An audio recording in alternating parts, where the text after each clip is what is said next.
The fog didn't roll into London that night. It seeped up from the drains heavy and smelling of old iron and stagnant water. It wasn't the usual pea souper that tourists romanticized. It was a suffocating, clinging gray that muted the sodium streetlights of the East End into sickly bruised halos. Arthur Artie Vance hated the fog. It messed with the schedules.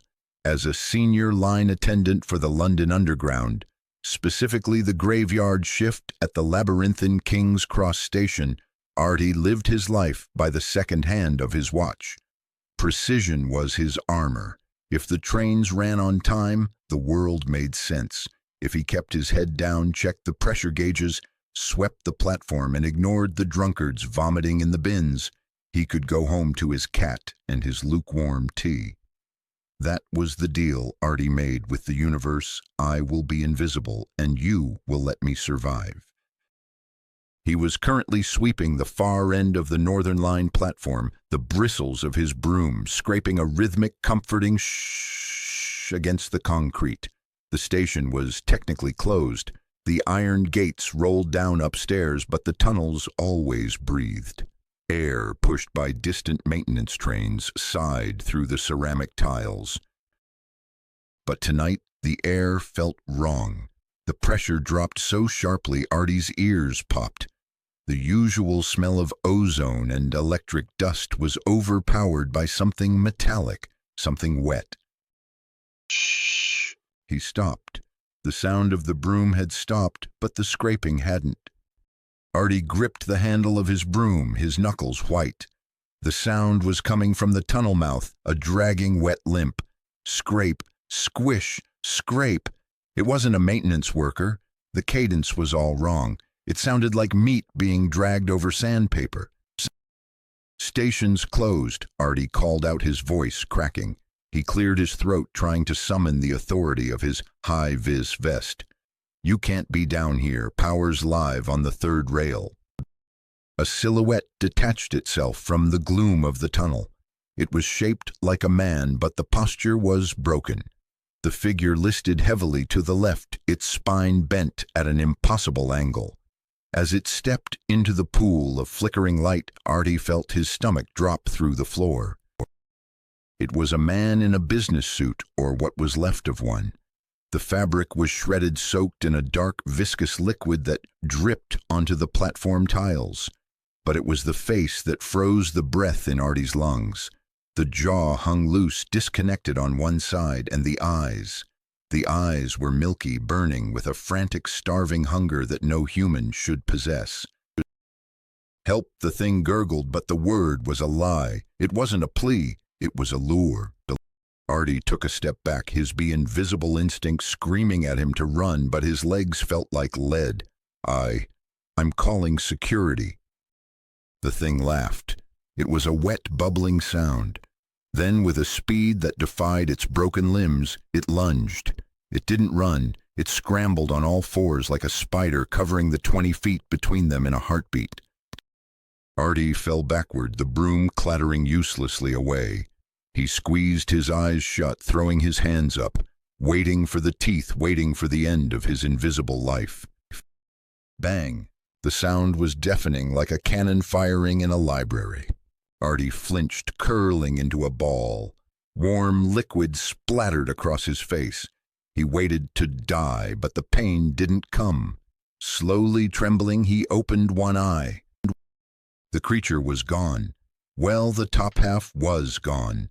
The legs and lower torso were twitching on the platform edge, dissolving into gray ash, while the upper half was painted across the tunnel wall in a gruesome, abstract art piece.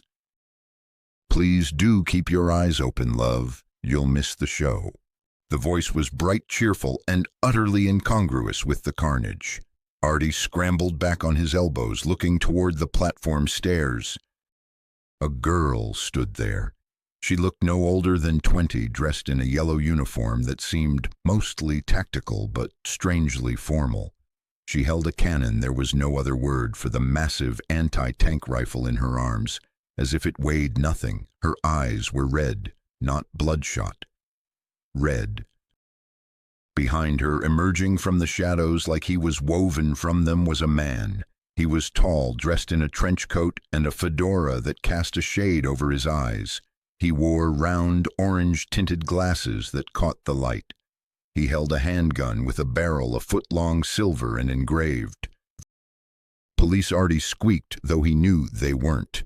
"Sanitation," the tall man said. His voice was deep, smooth, and terrified. Artie more than the ghoul had. It was the voice of a predator that had eaten everything else in the forest. "We're just taking out the trash." "Master," the girl said, shifting her stance, scanning the tunnel. "There's more, a lot more. The nest must be deeper in the tube lines." The tall man, Alucard, smiled.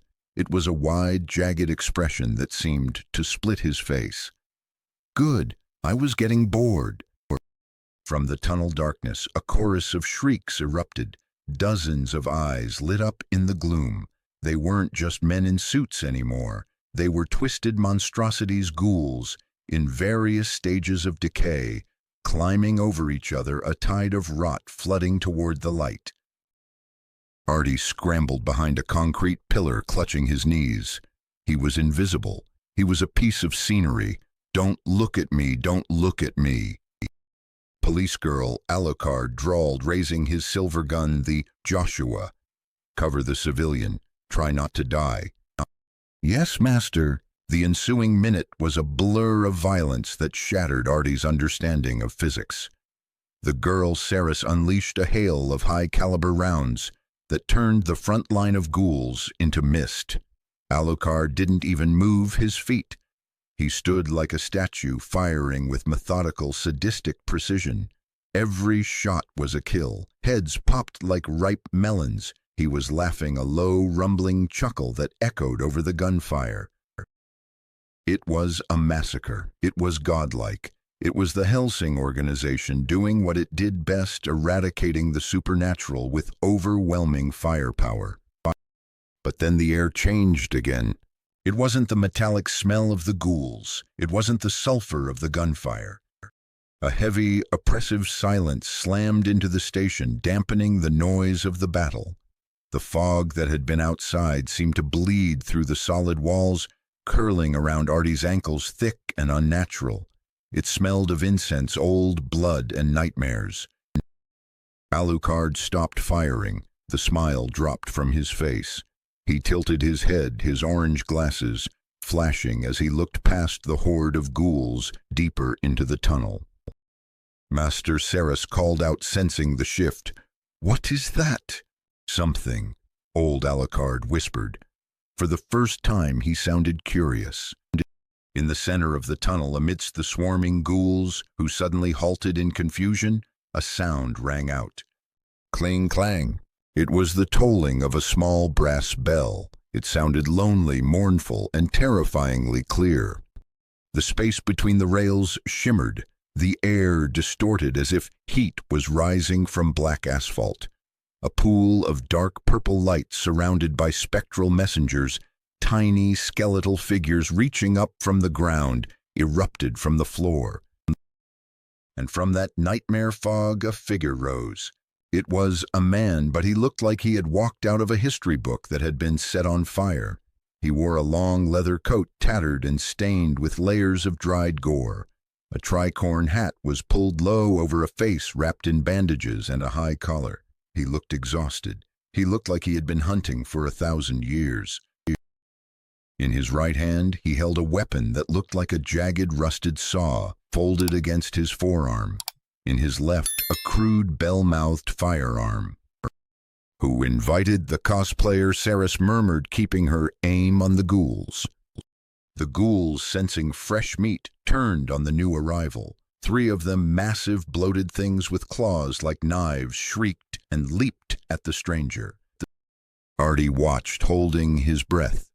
He expected the stranger to die. He expected him to be torn apart. The stranger moved. It wasn't the blur of supernatural speed like Alucard. It was a dash, a sudden violent burst of motion that left a trail of mist behind it. The hunter quick-stepped forward, dodging the first claw by a millimeter. The movement was so sharp, so efficient, it looked like a glitch in reality. Crunch! The saw cleaver snapped open with a visceral mechanical sound. The hunter swung. It wasn't a clean cut. It was a brutal hacking impact that shore through the first ghoul's torso, spraying black blood everywhere. The blood hit the hunter's coat, and Artie swore he saw a faint red glow surround the man, as if the blood was fueling him, knitting together unseen wounds. The second ghoul lunged. The hunter didn't dodge. He raised the blunderbuss. Boom! The shot was unlike Hellsing's refined weaponry. It was a scattergun blast of shrapnel and mercury that physically lifted the ghoul off its feet and pinned it against the tunnel wall. The third ghoul, the largest, roared and swung a fist like a sledgehammer. The hunter didn't retreat. He stepped into the attack. He fired the gun again, not to kill but to interrupt. The ghoul stumbled, thrown off balance, its chest cavity exposed. The hunter dropped his shoulder and drove his hand, his bare, gloved hand, straight into the creature's chest. Artie gagged. He could hear the wet tearing of ribs. With a sickening wrench, the hunter ripped his hand back. A massive spray of blood erupted, and the ghoul collapsed instantly dead. A visceral attack. Brutal. Final. The hunter stood amidst the three corpses. He flicked the saw cleaver, slinging the blood off the blade with a practiced, weary motion. He didn't say a word. He didn't pose. He just breathed a heavy, raspy sound behind his face covering. Silence reigned in the station. Alucard lowered his gun slowly. He took a step forward, his boots clicking on the tiles. The predator had found a rival. "You smell of the moon," Alucard said, his voice echoing, "and of dreams that have rotted." The hunter turned slowly, the tricorn hat tilted up. Artie couldn't see the eyes, but he felt the gaze. It was a gaze that had looked at gods and decided they could bleed. "What if?" Artie whispered to himself, his mind trying to process the impossibility of it. What if the monsters aren't the scariest things down here? The hunter looked at Alucard. He didn't flinch. He didn't bow. He simply checked the mechanism of his cleaver, the metal grinding against metal. This wasn't a rescue mission anymore. It was a hunting ground.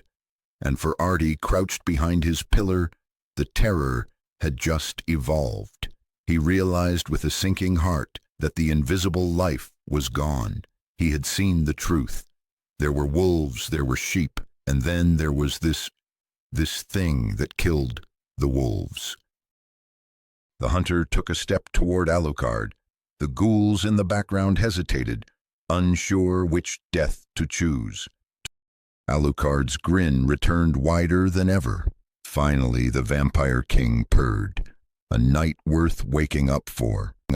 The hunter's response was to slowly extend the saw cleaver again. He spoke only one word, his voice like gravel grinding in a tomb. "Beasts!" And in that moment the London Underground became a nightmare. The silence in the King's Cross tunnel didn't last. It couldn't. It was merely the deep breath taken by a storm before it levels a city.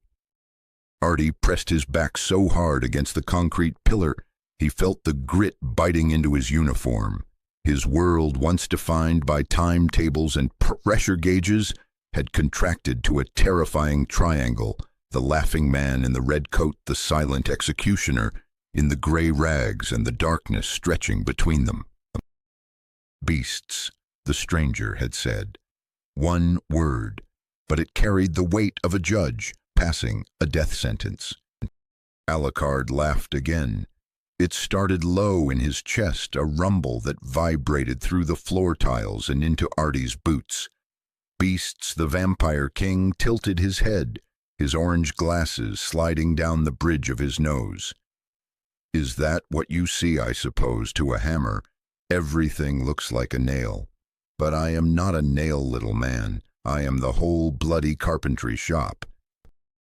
Alucard raised the jackal, the massive black handgun that fired rounds meant to kill tanks. He didn't aim with care, he aimed with contempt. Police girl Alucard barked, his eyes never leaving the stranger. Clear the stage. The guest of honor wants to dance. Sarah's Victoria didn't hesitate. She grabbed Artie by the back of his high-vis vest, lifting him off his feet as if he were a duffel bag. "We need to move, sir. Now," she shouted, her voice tight with a panic Artie hadn't heard before. She dragged him backward, her boots skidding on the slick tiles, retreating toward the escalators. "Wait, my broom!" Artie yelled, a nonsensical, hysterical plea for normalcy. "Forget the broom." Sarah hurled him behind the thick steel turnstiles of the ticket barrier. "Stay down and cover your ears." Down on the platform, the air exploded. Bam, bam, bam. The jackal roared. The sound was physically painful, a percussive slap that rattled Artie's teeth.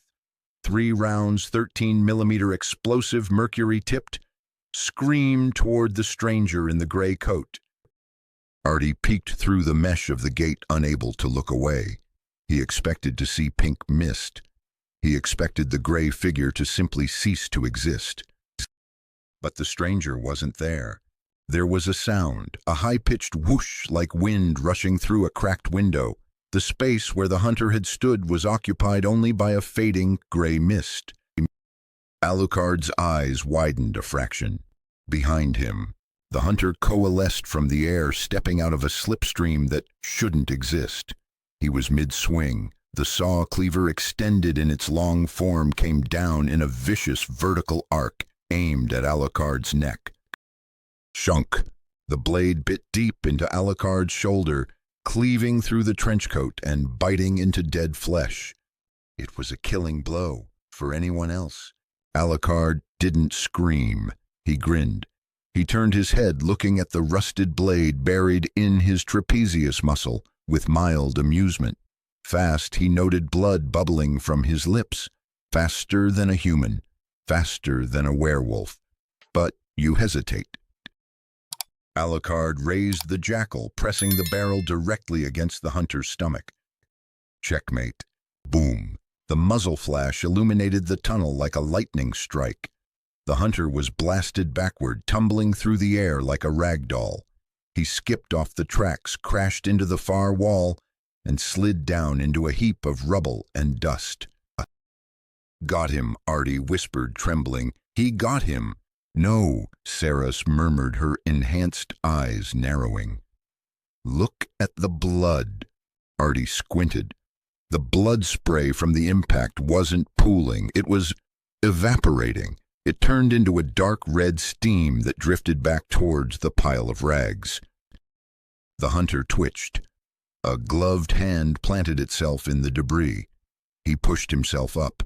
There was a hole in his coat, a hole in his abdomen that should have shown his spine. But inside the wound, there was no gore. There was only a swirling dark red light knitting tissue together at a visible rate. The hunter reached into his belt and pulled out a small glass vial filled with a glowing crimson liquid. He jammed it into his thigh with a violent, desperate motion. Crunch, the sound of glass breaking, a sharp intake of breath. The hunter straightened up the wound, closing completely. He cracked his neck, the bandages shifting. He didn't look injured, he looked angry. "He heals," Saris whispered, horrified. "Like us, but wrong." Alucard's amusement faded, replaced by a cold, predatory focus. He reloaded the jackal with a fluid motion. "So, you drink the blood to keep the wolf at bay, or do you drink it to let it out?" The hunter didn't answer. He reached behind his back and unlatched something else. He put away the blunderbuss and drew a torch. Not an electric one, but a wooden stake wrapped in oil-soaked rags. With a flick of his wrist, it ignited. But the fire wasn't orange. It was a pale, sickly blue, arcane fire. The temperature in the station plummeted. "Beasts all over the shop." The hunter rasped, his voice sounding like dry leaves skittering on stone. "You'll be one of them, sooner or later." He raised his left hand, his fingers curled in a strange, intricate gesture. The air above the tracks began to scream. It wasn't a mechanical sound. It was the sound of the universe tearing. A ball of energy, dark and starry like a miniature galaxy, formed above the hunter's head. He swept his hand forward. A call beyond. Rays of homing light erupted from the starburst, streaking across the platform like angry comets. Defensive screen, Sarah screamed, throwing herself in front of Artie.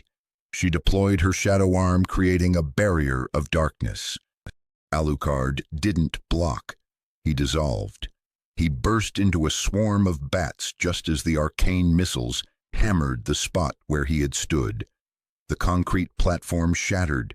Craters the size of dinner plates were gouged into the stone. The station shook, dust raining down from the vaulted ceiling.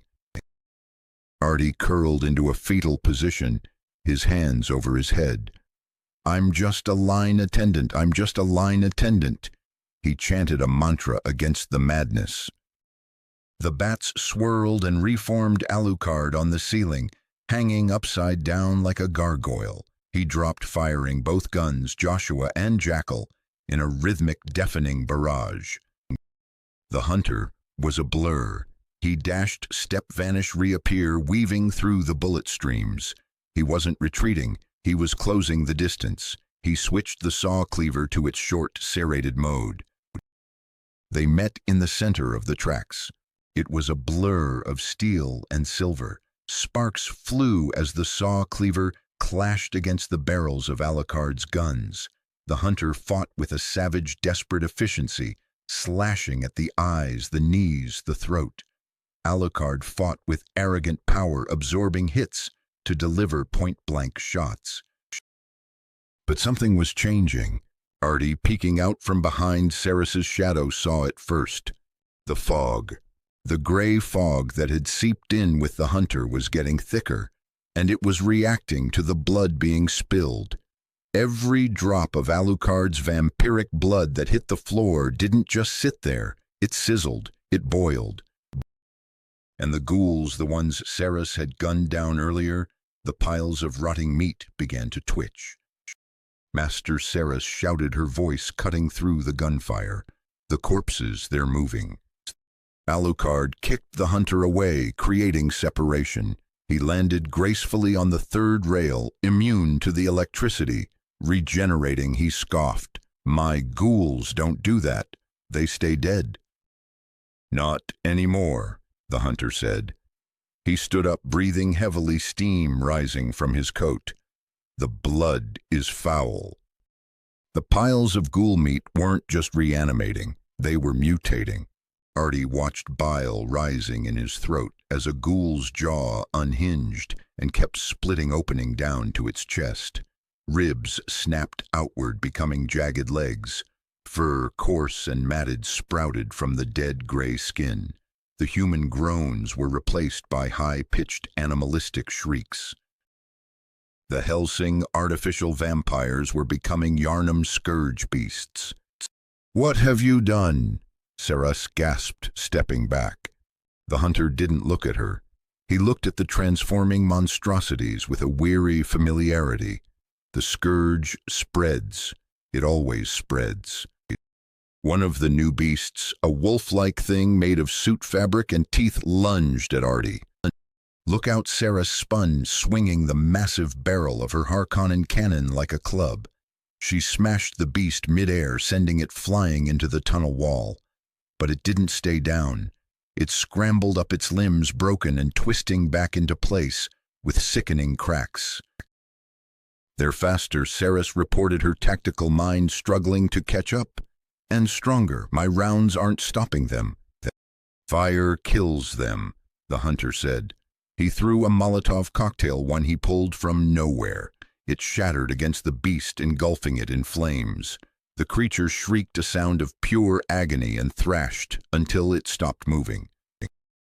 "Fire," Alucard mused, dropping from the rail. How primitive, but effective. The station was filling up.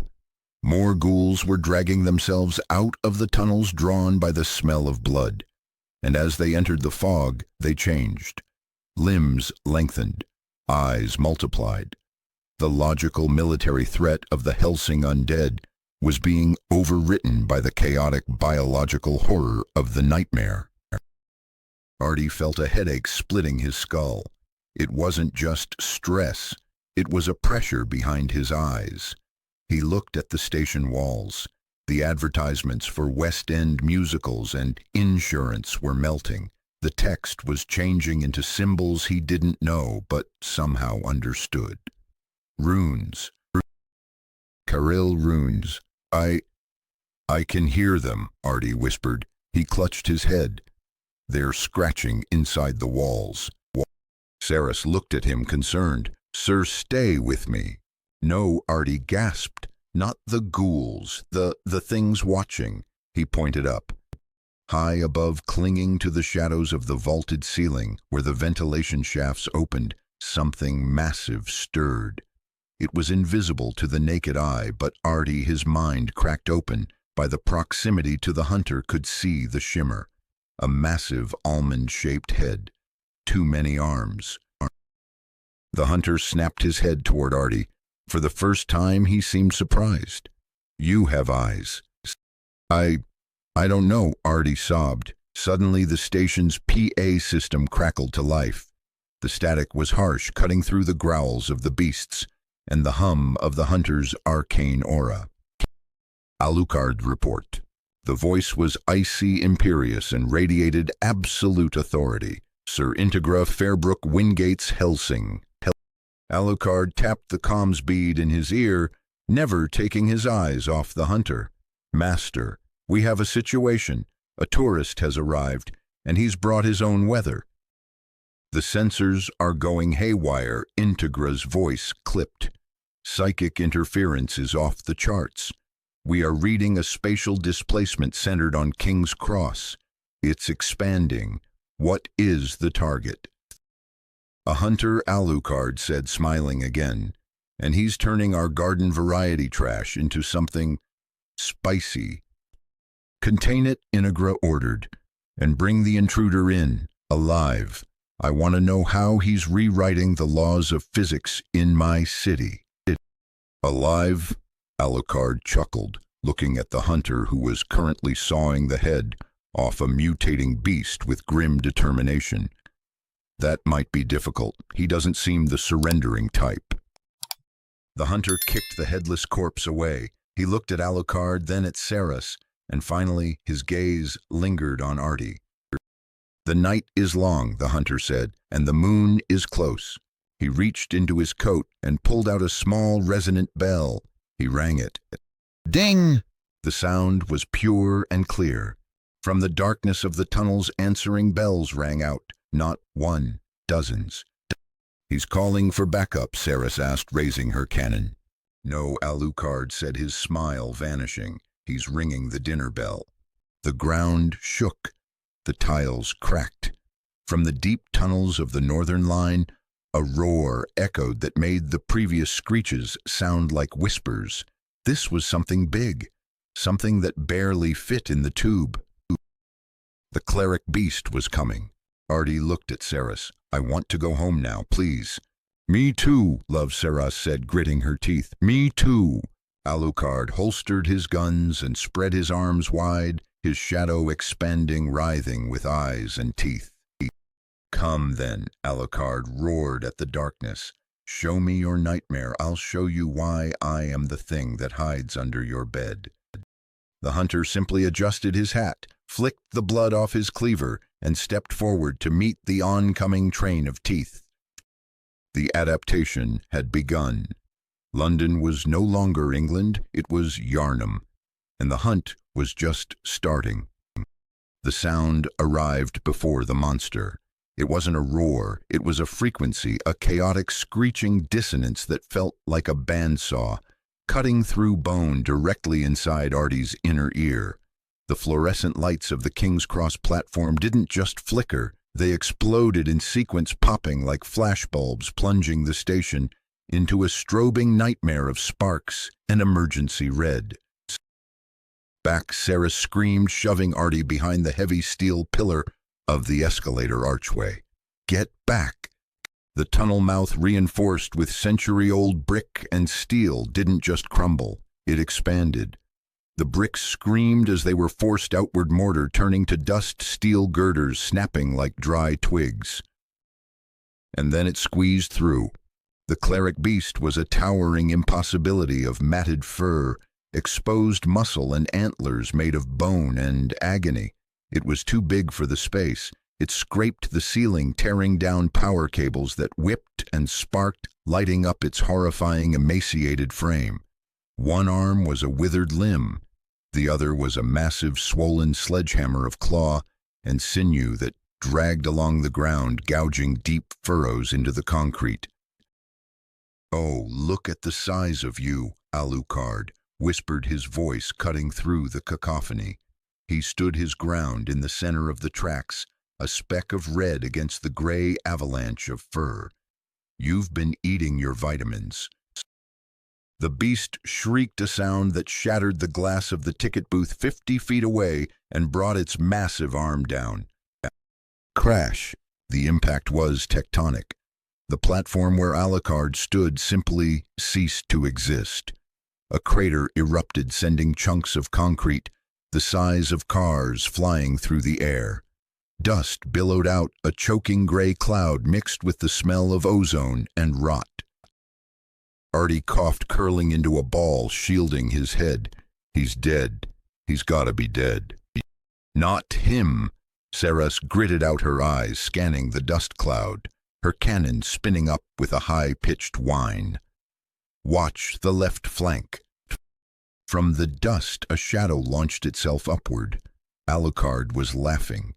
He hung in the air, his body a broken marionette that refused to acknowledge its strings had been cut. His trench coat was shredded, his chest caved in, but the darkness inside him was bubbling out, knitting him back together in real time. "Is that all?" Alucard roared, firing the jackal mid-air. Bam, bam, bam.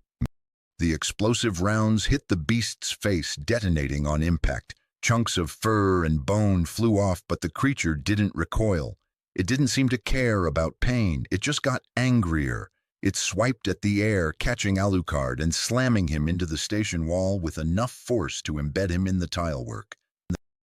"Physical trauma is negligible," Saras yelled, realizing the tactical nightmare. It has no vital organs to target.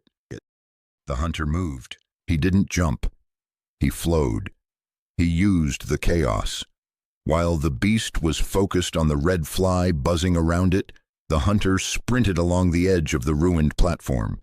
He clicked a mechanism on his wrist. The saw cleaver snapped shut. He slid under the beast's massive swinging arm, the friction of his coat against the ground, sounding like tearing canvas. He came up directly beneath the creature's exposed ribcage. S-H-R-R-R-R-A-C-K. He didn't just cut. He sawed. The serrated teeth of the cleaver bit into the creature's thigh, finding the artery. A fountain of dark, pressurized blood sprayed out, painting the hunter from head to toe. The beast howled, stumbling back. "Fire!" the hunter shouted, his voice muffled by the scarf, but clear in intent. Saras didn't need to be told twice. She braced the Harkonnen against the escalator railing. "Eat this, you ugly bastard!" Thum! The depleted uranium shell hit the wound the hunter had opened. The impact was visceral. It didn't penetrate clean. It smashed the bone, blowing the beast's leg out from under it. The massive creature toppled, crashing into the support pillars that held up the ticket hall above. The ceiling groaned. A spider web of cracks raced across the vaulted roof. "Structural integrity is failing," Artie screamed, his knowledge of the station's architecture suddenly the most terrifying thing in his mind. "The roadway, the Euston Road, is right above us. It's going to collapse." Up we go up. Alucard peeled himself off the wall, shaking debris from his hair. He looked annoyed. "This place is too cramped for a proper meal." The hunter was already moving. He didn't run away from the collapsing ceiling. He ran up the falling debris. He leaped from a tumbling slab of concrete to a twisted girder, ascending toward the street level like a ghost. "Grab the civilian Alucard," ordered Ceres, then dissolved into a swarm of bats, streaming up through the widening cracks in the roof. Ceres grabbed Artie by the belt. "Hold your breath." "Wait! The cat! The station cat!" Artie blubbered, delirious.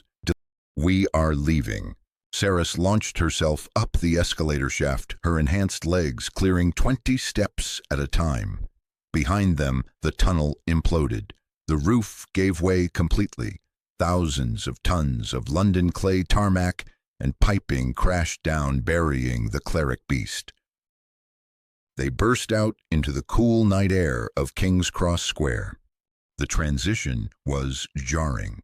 1 second, the suffocating dark of the underground. The next, the dazzling lights of the modern station facade and the confused honking of traffic on Euston Road. Ceres landed on the pavement, skidding to a halt near a terrified group of tourists. She dropped Artie, who immediately fell to his hands and knees and vomited. "Is it over?" Artie gasped, wiping his mouth. "Did the roof kill it?" The ground beneath the intersection of Euston Road bulged.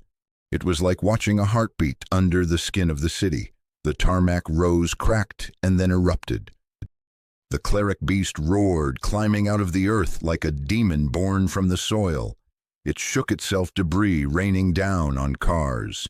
A double-decker bus swerved, crashing into a bollard. People screamed. The panic wasn't the slow realization of a horror movie.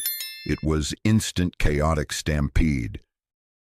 But as the beast stood there, towering over the traffic lights, roaring at the moon, something happened to the city. The fog followed it up. It poured out of the hole in the ground, thicker than before. It rolled over the pavement, swallowing the cars, the fleeing pedestrians, the bright LED billboards. And where the fog touched, the world twisted. Artie looked up at the stunning Gothic architecture of the St. Pancras Renaissance Hotel across the street. The red brick facade, usually so solid and Victorian, seemed to ripple. "No," Artie whispered. He rubbed his eyes. "No, that's not right." The statues on the hotel, they weren't gargoyles anymore. They were moving, they were twitching, and clinging to the clock tower. "Do you see them?" The hunter was standing next to Artie. He was calm, reloading his blunderbuss with a handful of silver pellets. He wasn't looking at the beast. He was looking at the sky. "See what?" Artie whimpered, though he knew. He knew. "The lessers," the hunter said. "Amygdala." Artie looked where the hunter pointed.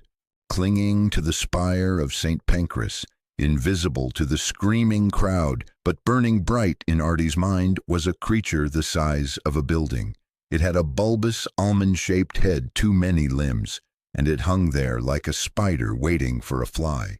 It slowly turned its head, and Artie felt a psychic weight crush his chest. Insight gained. Blood trickled from Artie's nose. It's looking at me." "Don't look back," the hunter advised, snapping the gun shut. "Madness lies that way." In the center of the intersection, Alucard had engaged the beast again. But this time, he wasn't playing. "Restraint level 3, disengaged," Alucard intoned. The air around him turned crimson. Eyes, hundreds of red eyes, opened in the shadows cast by the streetlights. The hellhound Baskerville erupted from Alucard's arm. It wasn't a dog. It was a tidal wave of shape-shifting shadow flesh. It slammed into the cleric beast, jaw locking against jaw. The two monsters tumbled through the facade of a Preda manger, shattering the storefront. Police girl perimeter, Alucard shouted over the comms. "Don't let the livestock get infected." Infected Ceres scanned the crowd. It was happening already. A businessman who had been clipped by the beast's falling debris was trying to stand up, but his arm was elongating. His screams turned into guttural barks. His suit jacket tore as coarse hair erupted from his spine. The blood, the hunter said, stepping forward. The beast's blood. It sprayed the crowd. It's airborne, Saris asked, horror dawning. It's a curse, the hunter corrected. Biology is just a symptom. The businessman turned beast leaped at a woman nearby. Bang! The hunter's blunderbuss roared. The newly formed beast was blasted backward, its chest a ruin. They are no longer human, the hunter stated flatly. Do not hesitate. Saris hesitated. These were people. Just seconds ago they were people. Shoot them, Artie screamed. He was standing now, his face pale, blood dripping from his nose, his eyes wide and unblinking. Shoot them or they'll eat us. I can hear their thoughts. They're hungry. They're so hungry. Saris looked at Artie. The little man from the underground was vibrating. He wasn't cowering anymore. He was witnessing. Understood, Saris whispered. She planted her feet. She raised the Harkonnen. She closed her human eyes and opened her vampire sight. The targets lit up red. Thome, thome, thome. She began to fire into the crowd of transforming civilians. Each shot a mercy kill, each shot a tragedy. Meanwhile, kilometers away in the Hellsing organization manor, Sir Integra Hellsing stood before the wall of monitors. Half of them were static. The other half showed a vision of hell on Earth. Report, she ordered, her voice cutting through the panic of the command center. It's not vampires, Sir Integra, Walter, the Angel of Death, replied. He was adjusting his gloves, his wires gleaming in the dim light. We are analyzing the blood samples Alucard is transmitting. The cellular structure, it's constantly mutating. It defies taxonomy. It's more akin to cancer, a cancer that thinks. And the energy readings, off the scale, a technician shouted. It's not just King's Cross. The spatial distortion is spreading. We have reports of fog appearing in Soho, Westminster, and Camden. And, sir, the satellites. What about the satellites? They can't see London, the tech stammered. It's gone. There's just a pale moon. A massive pale moon covering the entire city grid. Integra lit a cigar, her hand steady, though her eyes betrayed a flicker of true concern. So we are cut off. A quarantine zone established by an outside force. She exhaled a plume of smoke. Walter, prepare the SR-71. If London is to be a hunting ground, we need to ensure we remain the apex predators. And the intruder, the hunter, Walter asked. Integra watched the screen. She saw the gray figure in the tricorn hat dash through the chaos, moving with a grace that was neither human nor vampiric. She saw him slaughter a beast with a savage visceral tear, then bow to the corpse. He's not the enemy, Integra said softly. Not yet. He's the antibody. Back at King's Cross, the battle had leveled the intersection. The cleric beast was pinned. Alucard's Baskerville hound held its throat, while Alucard himself, wielding a claymore he had summoned from the blood of his victims, hacked at its limbs. Now Alucard shouted to the hunter, "Finish it. Show me your art." The hunter didn't need prompting. He reached into his coat and pulled out a small metallic object. He threw it at the beast's feet. A puff of gray mist, numbing mist. The beast's regeneration halted. The red light around its wounds sputtered and died. The hunter extended his saw cleaver. He looked at Artie. "Cover your eyes," the hunter said. Artie didn't. He couldn't. The hunter leaped. He jumped off the back of the Baskerville hound, vaulting high into the air. The moon, the wrong pale moon, seemed to catch him in silhouette. He came down like a guillotine. The saw cleaver slammed into the cleric beast's skull. The hunter wrenched the blade, twisting his entire body weight. Crack! The sound was like a tree snapping in a hurricane. The beast's head split open. A massive geyser of blood erupted, soaking the street, the cars, and the heroes. The beast collapsed, dissolving into ash and vermin. Silence returned to the square, but it wasn't a peaceful silence. It was the silence of a city holding its breath. The fog was everywhere now. The streetlights were dim, flickering candles in the gloom. The sounds of the city were gone, replaced by the distant tolling of bells and the low, wet weeping of things in the shadows. Alucard dismissed the Baskerville hound. He stood amidst the carnage, his coat stained with black blood. He looked at the hunter. "You killed the big one," Alucard said, "but look around. You brought the house down with it." The hunter wiped his blade on his trousers. "The night brims with defiled scum," he muttered. Saris lowered her cannon. She looked at the devastation. "What do we do now? We can't contain this. It's everywhere." "We hunt," the hunter said. "We hunt until the dream ends." He turned to Artie. Artie was sitting on the curb. He was holding a piece of rubble. He was staring at the sky, at the amygdalae that were now slowly descending from the towers, their tentacles drifting like jellyfish in the air. "I see them," Artie whispered. "They're beautiful." The hunter walked over to Artie. He reached out and touched Artie's forehead. A rune glowed there for a second, the mark of guidance. "You have eyes on the inside," the hunter said quietly. "Do not let them blind you." "What is he?" Alucard asked, stepping closer, looking at Artie with new interest. "He is a witness," the hunter said, "and tonight he carries the lantern." Artie looked up. His fear was gone, replaced by a terrifying, hollow clarity. The invisible man was gone. "The trains," Artie said, his voice flat. "The tunnels connect everything. If the fog is in the tunnels, then the whole city is the nest." Alucard grinned. "Then we better catch the express." The descent into the London Underground was usually a journey into the mundane, the smell of brake dust, the rustle of free newspapers, the dead-eyed stare of commuters. But tonight, as the unlikely quartet moved deeper into the Northern Line tunnels, the mundane had been surgically removed, replaced by a wet, suffocating malice. The air grew heavier with every step, pressing against the eardrums like deep water. The familiar curved walls of the tube, lined with soot-stained cabling, began to weep. A dark, viscous sludge oozed from the cracks between the ceramic tiles, dripping with a rhythmic plip-plip-plip that sounded too much like a ticking clock. Artie Vance walked in front. He didn't have a weapon. He had a flashlight with a dying battery and a mind that was currently being rewired by cosmic horror. "We need to switch to the Piccadilly line at King's Cross St. Pancras."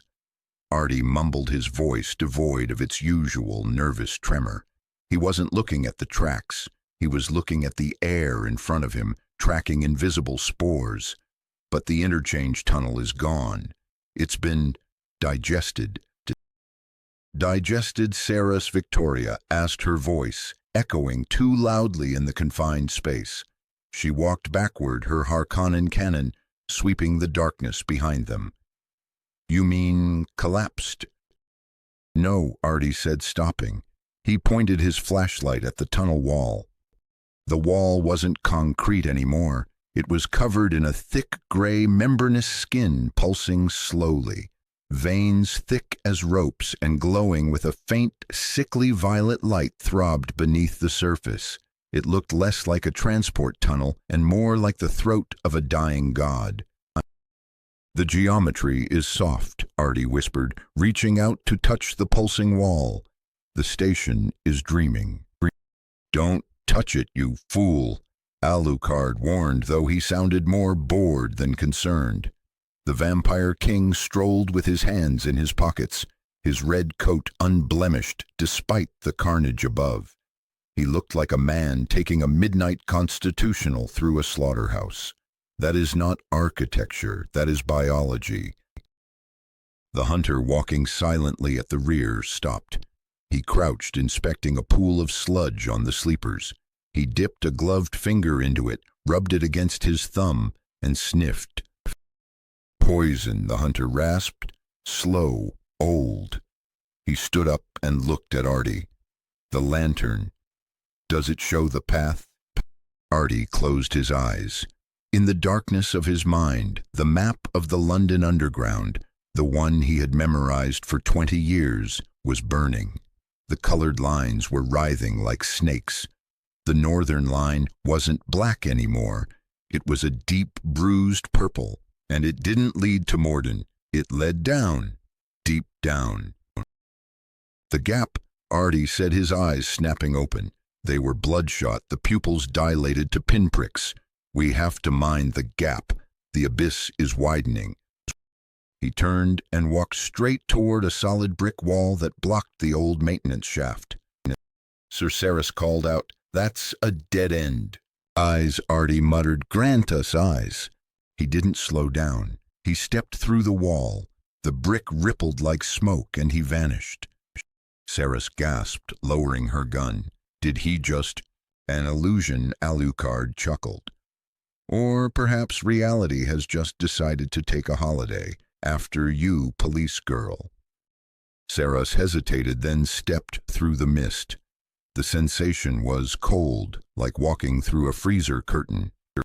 They emerged not into a maintenance shaft, but into a vast vaulted cistern. It looked like a cathedral made of sewage pipes and Gothic arches. The water level was knee-deep, dark and stagnant. Floating in the water were things, suitcases, umbrellas, and bodies, hundreds of bodies.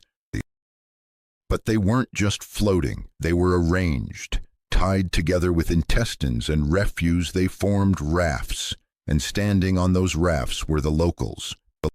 "Oi," a voice echoed across the cistern. "Strangers." Saras raised her cannon. "Identify yourselves." The figures on the rafts raised torches, flames that burned with the same sickly blue hue as the hunter's magic. They were men, or they had been. They wore the tatters of Millwall football jerseys, construction vests, and business suits. But their faces were elongated, their jaws jutting out with canine teeth, their eyes burning with a rabid xenophobic fury. "Away, away!" one of them shouted, brandishing a rusty pitchfork wrapped in barbed wire. "You're not wanted here," another screamed, holding a torch high. "This is our town, our blood." "Cursed beast!" A third pointed a crude wooden shield at Saras. "Plague-ridden rat." "They can speak." Saras lowered her aim slightly. "They're still human." "No," the hunter said, stepping past her. The water rippled around his boots. He snapped the saw cleaver open. "They are the mob. They think they are hunting beasts. They do not know. They have turned." "But they're talking," Saras insisted, distress creeping into her voice.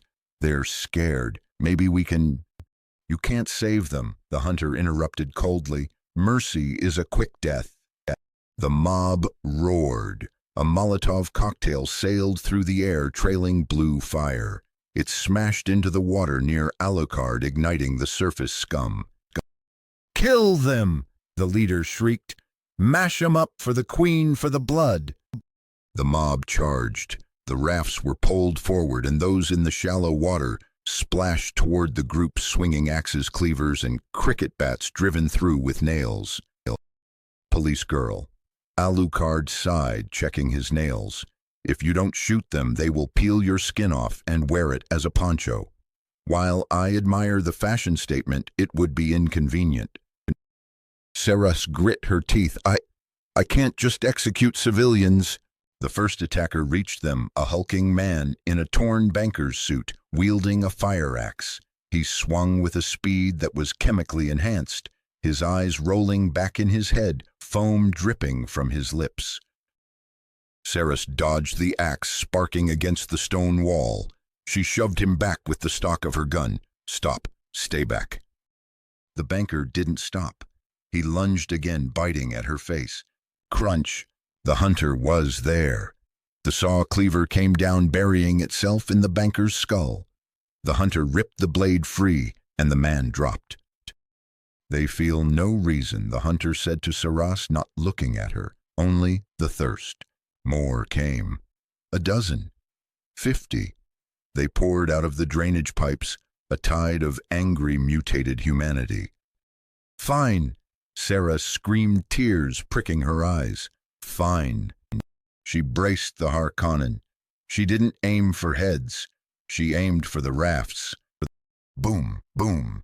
The 30-millimeter rounds decimated the wooden structures. Splinters and bodies flew into the air, but the mob didn't break. They scrambled over their fallen comrades, driven by a singular hive-mind madness. Alucard decided to join the fun. He drew the jackal. So many pests, he mused. Let's call the exterminator. He fired, but he didn't just shoot, he choreographed. He spun shot behind his back, shot through one enemy to hit another. He was dancing, and with every kill he laughed. Look at them, police girl. Look at the humans. Even when they turn into monsters, they still form lynch mobs. It's adorable. The hunter fought differently. He was a whirlwind of visceral violence. He dodged a pitchfork, shot the attacker in the gut with his blunderbuss to stun him, and then ripped his heart out with a gloved hand. He didn't laugh. He didn't taunt. He worked. Dash, slash, shoot, rip. It was industrial. Artie stood in the center of the chaos, clutching his flashlight like a totem. A huntsman with a machete lunged at him. Die, foul spirit, the huntsman screamed. Artie didn't move. He stared at the huntsman. Your eyes, Artie whispered. They're opening on the inside. The huntsman froze. He looked at Artie, and for a second the madness cleared, replaced by sheer, unadulterated terror. He dropped the machete. He clawed at his own face. Get them out. Get them out of my head. The huntsman collapsed, convulsing, as small spectral slugs erupted from his ears. Frenzy, the hunter noted, decapitating the fallen man to end his misery. He looked at Artie. You are dangerous. I'm just the line attendant, Artie said, his voice hollow. I checked the tickets. The battle ended as quickly as it began. The cistern was silent save for the crackle of blue fire and the groans of the dying. The hunter walked among the bodies. He stopped at a huntsman who was still breathing, a young man barely 18, clutching a photo of a girl. The boy looked up at the hunter, blood bubbling from his mouth. Did we get him, Dad? The boy wheezed, hallucinating. Sarah stepped forward, reaching for a medical kit. He's alive, we can... The hunter knelt. He placed a hand over the boy's eyes. Sleep, he whispered. He injected a syringe into the boy's neck. Not medicine. Quicksilver. The boy shuddered once and died. Sarah froze, her hands clenched into fists. Why, he was just a kid. He was turning, the hunter said, standing up. He reached into the boy's pocket and pulled out a small red vial. Blood. The boy had been carrying it. The hunter uncorked it and poured it into his own supply. You're stealing their blood, Sarah asked, revulsion twisting her face. You're just like them. You're just a monster with a better coat. The hunter looked at her. His mask was impassive, but his posture was weary. A hunter must hunt. Without blood, the dream ends.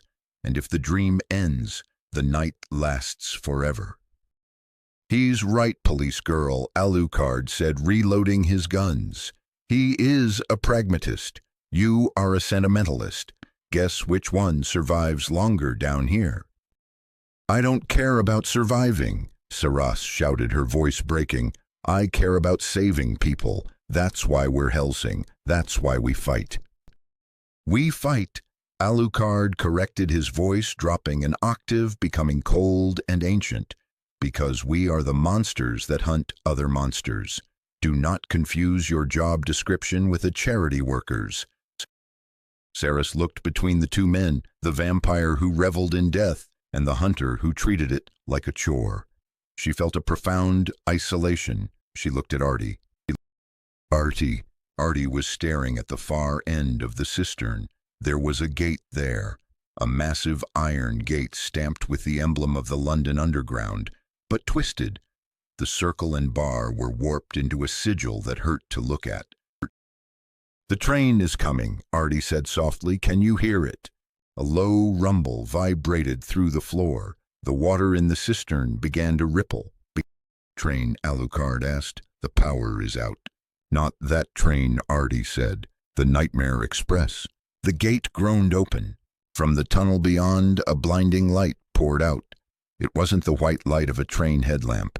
It was the pale, ghostly light of the moon. And then it slithered in. It wasn't a train made of metal, it was a train made of bone. The carriages were massive rib cages fused together. The wheels were grindstones made of skulls, and pulling it was not an engine, but a colossal crawling beast, a skinless horror that dragged itself forward on countless human arms. Smoke belched from its chimney, purple toxic fumes. All aboard, a voice boomed from the engine. It wasn't a conductor, it was a chorus of screams. "What in the bloody hell is that?" Saras whispered. The 11:15 to Yarnum Alucard deadpanned. "And it seems we have tickets." The bone train screeched to a halt in the center of the cistern. The doors' flaps of dried skin peeled open. Inside, the carriage's silhouettes moved, tall, thin figures in doctoral robes, wielding lanterns and canes. "Church doctors," the hunter hissed. He stepped back, his hand tightening on his cleaver. "The healing church is here." "Doctors," Saras asked, "are they here to help?" "They are here to experiment," the hunter said. "Run." But there was nowhere to run. The entrance they came through had sealed shut, overgrown by the pulsing gray membrane. From the lead carriage, a figure stepped down. He was tall, wearing the white vestments of a high-ranking cleric of the healing church, but his head was covered by a triangular metal cage. He carried a massive wheel on his back, a wheel stained with centuries of blood. Alfred the hunter whispered, confused. "No, merely an executioner." The executioner pointed a gloved finger at Alucard. "Vile blood." The executioner roared, his voice booming like a cathedral bell. "Filth, impurity. You reek of the corrupted essence, you shall be crushed, ground into pink pulp for the glory of the masters." Alucard's eyes narrowed. "Vile blood, I am a Wallachian prince, you bucket-headed zealot. Show some respect." "And you," the executioner pointed at Saras, "Draculina abomination." Finally, the finger landed on the hunter. The executioner paused. He tilted his cage head. "And you, traitor, you who commune with the moon, you brought this plague to our sacred underground." "I brought the cure," the hunter said. "The cure is death." The executioner unslung the massive Logarius wheel. He spun it. It began to glow with a crimson, angry light. Screams of the damned emanated from the spinning wheel. "Crush the vermin." The doors of the train burst open. Dozens of church doctors poured out. Some wielded crucifixes that doubled as spears. Others held rosary beads that exploded with arcane energy. "Tactical assessment," Saras asked, racking the slide of her cannon. "Target-rich environment." Alucard grinned. His shadow expanded, turning the water around him black. "Saras, take the choir boys. Hunter, try not to die. I want the wheelman." "And Artie?" Saras asked. They looked around. Artie was gone. "Where is he?" "There," the hunter pointed. Artie had walked toward the train. He wasn't afraid.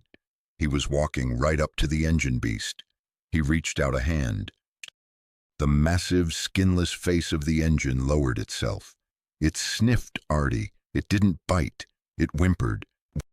He is calming the beast, the hunter realized. His insight, it resonates. "Get away from there!" Saras screamed. "No," Artie called back, his voice strangely amplified. "It's the only way out. We have to board."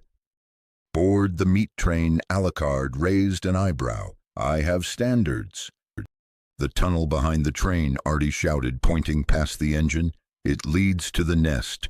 to the heart. If we fight here, we drown in bodies. If we ride, we go to the source. The executioner roared and charged the wheel, smashing the ground where Alucard stood, sending a shockwave of red energy through the water. Decision time, Alucard shouted, leaping onto a pillar. The hunter looked at the sheer number of doctors pouring out. We ride. He sprinted. He didn't engage the doctors. He ran straight for the open door of the last carriage. Saras move. Saras laid down a curtain of suppressive fire, blowing 2 doctors into mist, then turned and ran. She grabbed Alucard's coattails as he materialized next to her. They sprinted for the train. The executioner chased them, swinging the wheel, smashing pillars, bringing the roof down. You cannot escape the wheel. The wheel of justice grinds all. Artie was already inside. He held the door open. Jump! Saras leaped, dragging Alucard with her. They landed on the fleshy floor of the carriage. The hunter vaulted in behind them, kicking a doctor in the face as he boarded. The train lurched. The engine screamed. It accelerated with impossible speed, smashing through the blockade at the end of the cistern, plunging into the dark, pulsating tunnel beyond. The executioner was left behind, shaking his fist at the retreating nightmare. Inside the carriage, the sensation was revolting. The walls breathed. The seats were made of bone. Saras slumped against the wall, panting. I hate this. I hate this so much. I want to go back to fighting Nazis. Alucard stood up, brushing slime off his coat. He looked at Artie. Artie was sitting in the conductor's seat at the front of the carriage. He looked calm. Too calm. He was holding a notebook, his line attendance logbook. He was writing furiously. What are you writing? Artie Saras asked gently. Artie turned. His face was pale, his eyes wide. He held up the book. It wasn't a log. It was a drawing, a complex geometric sketch of a rune that looked like a hanging man. The hunter's mark, the hunter whispered, recognizing it. We aren't going to a station, Artie said. We're going to the lecture building. That's where the signal is coming from. That's where he is. He, Alucard asked. The one who called you Artie said to the hunter. The one in the wheelchair. The hunter froze. Gehrman. No, Artie shook his head. Not Gehrman, the other one. The one with the monocle. Alucard's smile vanished instantly. The air in the carriage grew freezing cold. Monocle, Alucard whispered, the major. He's waiting, Artie said. He says he loves the war. He says this is the best war he's ever seen. The train screamed into the darkness, deeper into the earth, carrying them toward a convergence of 2 nightmares, the Nazi desire for eternal war and the Yharnam desire for eternal blood. And in the silence of the carriage, the hunter began to sharpen his blade. The night train didn't slow down. It crashed. There was no station, only a sudden, violent end to the track. The bone engine screamed as it plowed into a wall of obsidian and black iron, the ribcage carriages buckling and snapping like dry twigs. The impact threw them forward. Artie flew out of the conductor's seat, hitting the flesh floor hard, sliding through a slurry of bile and steam. The lights flickered and died, replaced instantly by the ambient, sickly luminescence of the new environment. They weren't in the underground anymore, nor were they in a zeppelin. They were in a place where gravity was a suggestion and sanity was a forgotten memory. Artie pushed himself up, his hands shaking. He looked out through the shattered ribs of the carriage. They had crashed into a massive, sprawling courtyard of a building that defied architectural logic. It was a fusion of a Victorian university and a high-tech military fortress, but twisted into a spiral stretching endlessly upward, into a void filled with swirling nebulas and floating debris. The air smelled of formaldehyde ozone and old library books that had been soaked in blood. The lecture building, Artie whispered, wiping slime from his high-vis vest. School's in session. Alucard kicked a piece of the train's jawbone out of his way and stepped onto the courtyard tiles. He looked up at the spiraling tower. German engineering meets Lovecraftian fever dream. The Major always did have a flair for the dramatic. Sarah stumbled out coughing. "Is everyone okay, Hunter?" The hunter was already standing at the edge of the crash site, his saw cleaver drawn. He was staring at the entrance of the building, massive double doors flanked by statues. But the statues weren't of gargoyles or saints.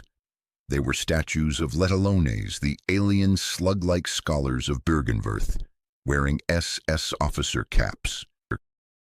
"This place," the hunter rasped, his voice vibrating with disgust. "It reeks of insight and hubris." "Hubris is my middle name." A voice boomed from everywhere and nowhere. The courtyard floodlights snapped on with a blinding glare. High above them, on a balcony that protruded from the twisted masonry like a cancerous growth, stood a figure. He was short, rotund, dressed in a pristine white suit. A monocle glinted in his eye. "The Major. Welcome." The Major spread his arms wide, his voice amplified by speakers that seemed to be embedded in the very stones. "Welcome to the Millennium Academy of Nightmare Studies. I must admit, Alucard, I didn't expect you to bring a transfer student." Alucard smiled a dark, dangerous expression. "Major, you've redecorated. I see you've moved on from ghouls to whatever this is." "Evolution, my dear Count Evolution." The Major leaned over the railing, his face flushed with ecstatic madness. "For 50 years I sought to defeat you with war. I sought to make a vampire army. But then I found him." The Major gestured to the void above. "The Great One, the formless Odin.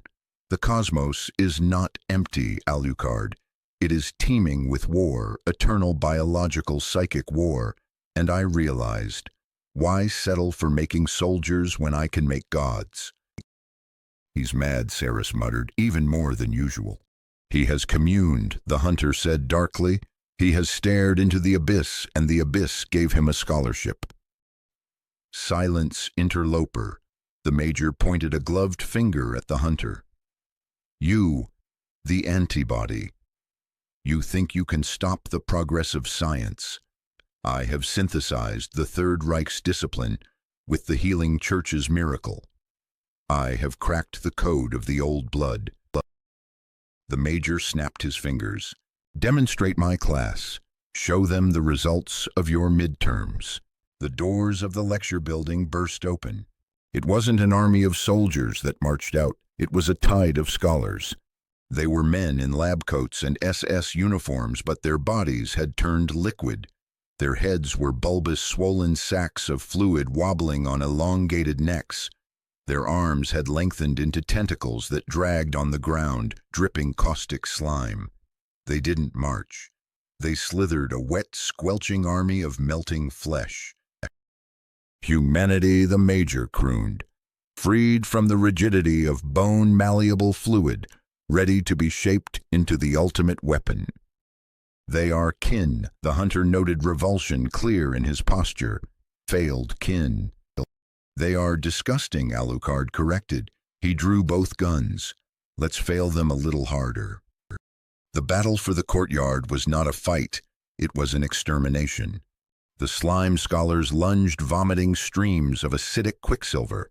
Alucard didn't dodge. He let the acid hit his coat, his flesh sizzling and regenerating in seconds.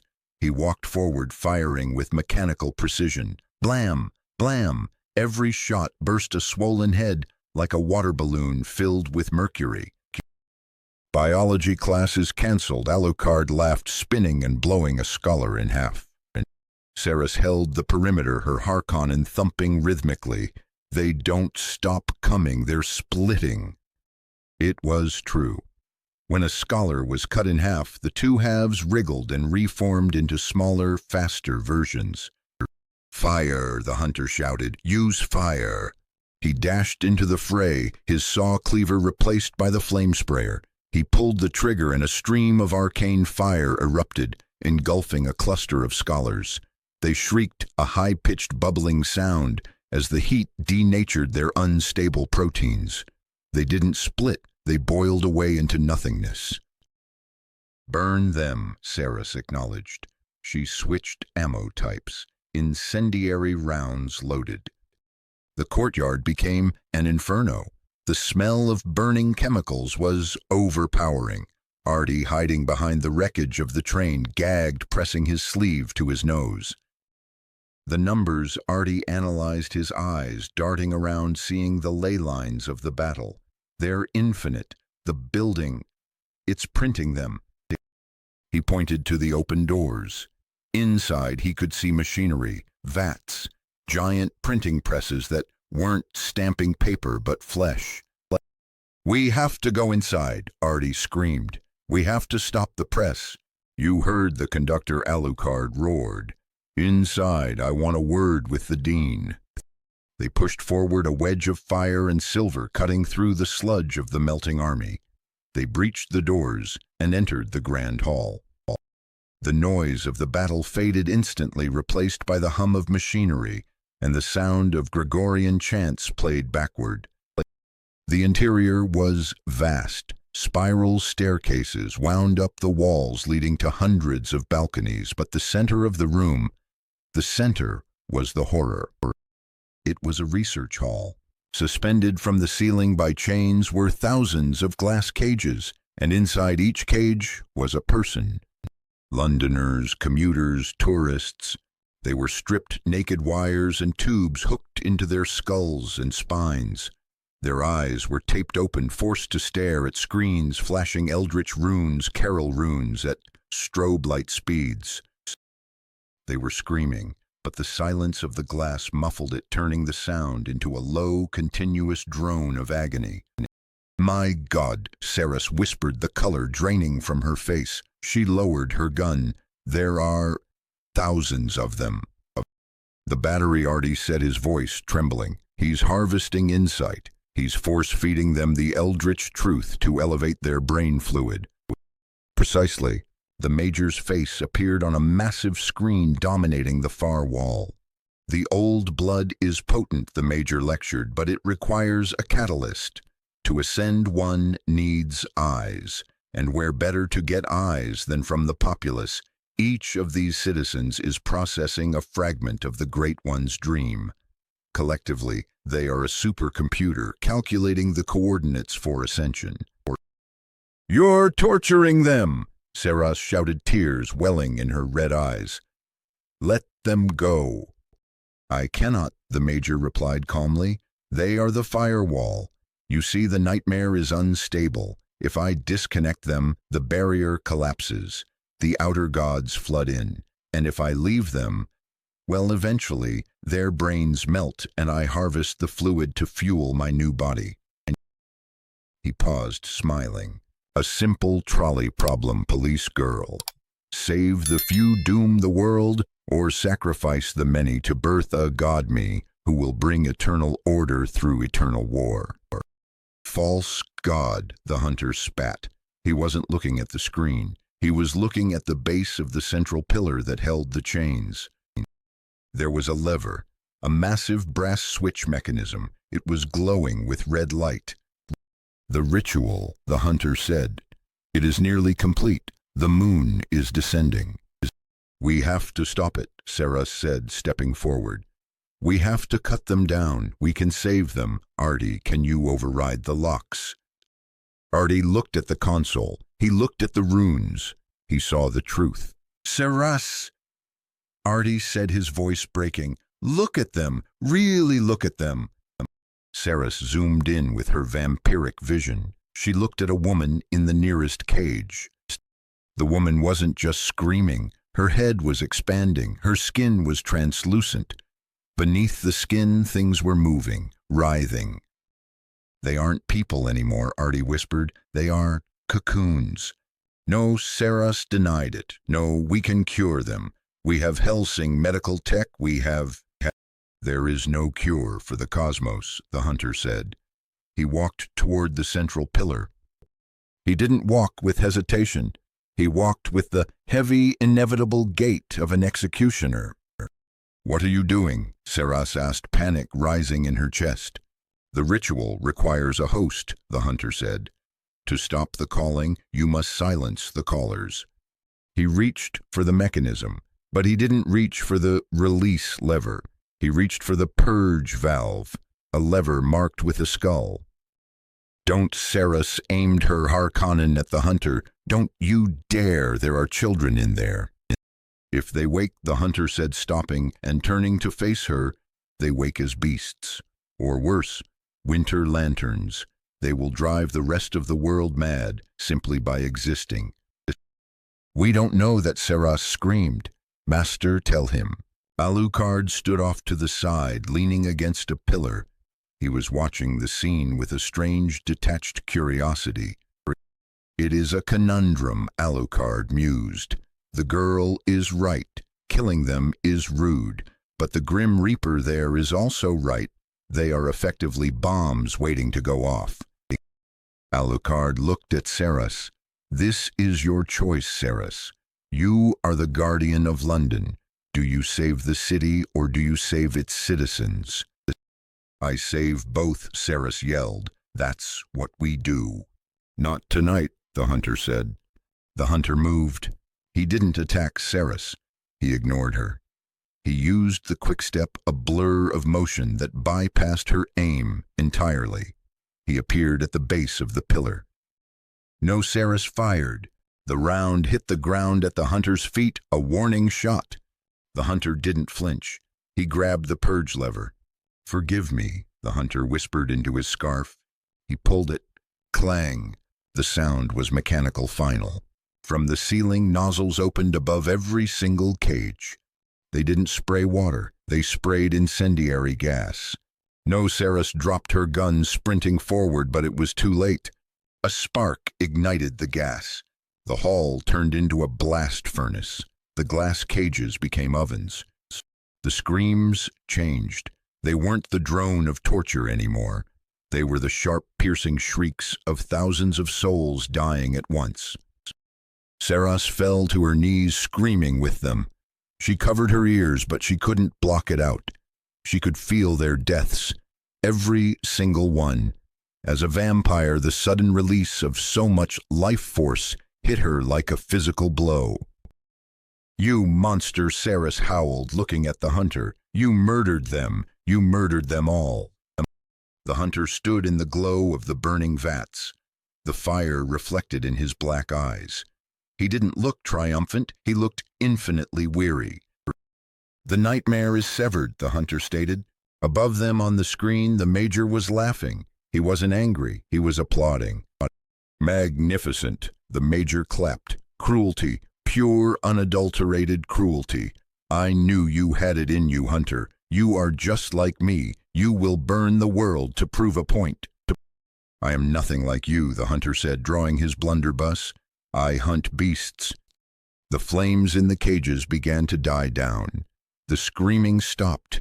The silence that followed was heavier than the screams. The glass cages shattered, unable to withstand the heat. Charred remains, bones, and ash rained down onto the floor of the hall. It snowed death. Seras knelt in the ash. She picked up a piece of a melted pair of glasses, a child's glasses.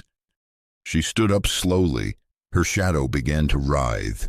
Her eyes weren't just red anymore, they were black voids. "Master," Seras said, her voice devoid of humanity. "Permission to kill the hunter." Alucard looked at her.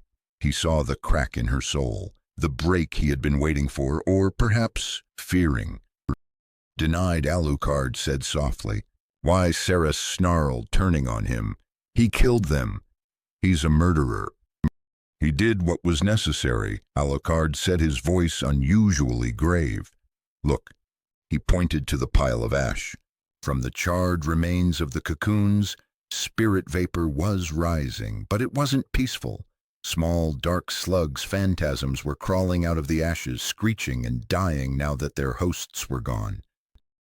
"They were incubating," Alucard said. Another hour and those people would have burst, and what came out would have eaten the world. Saris looked at the slugs. She shook with rage and grief, but the cold, hard logic held. It doesn't make it right, Saras whispered. No, Artie spoke up. They turned to look at Artie. The little man was standing near the console. He was weeping, silent tears streaming down his face. His nose was bleeding profusely. It's not right, Artie said, but it's done, and now the door is open. What door? The hunter asked, reloading his gun. Artie pointed to the massive screen where the Major's face had been. The screen flickered and died. Behind it, the wall began to groan.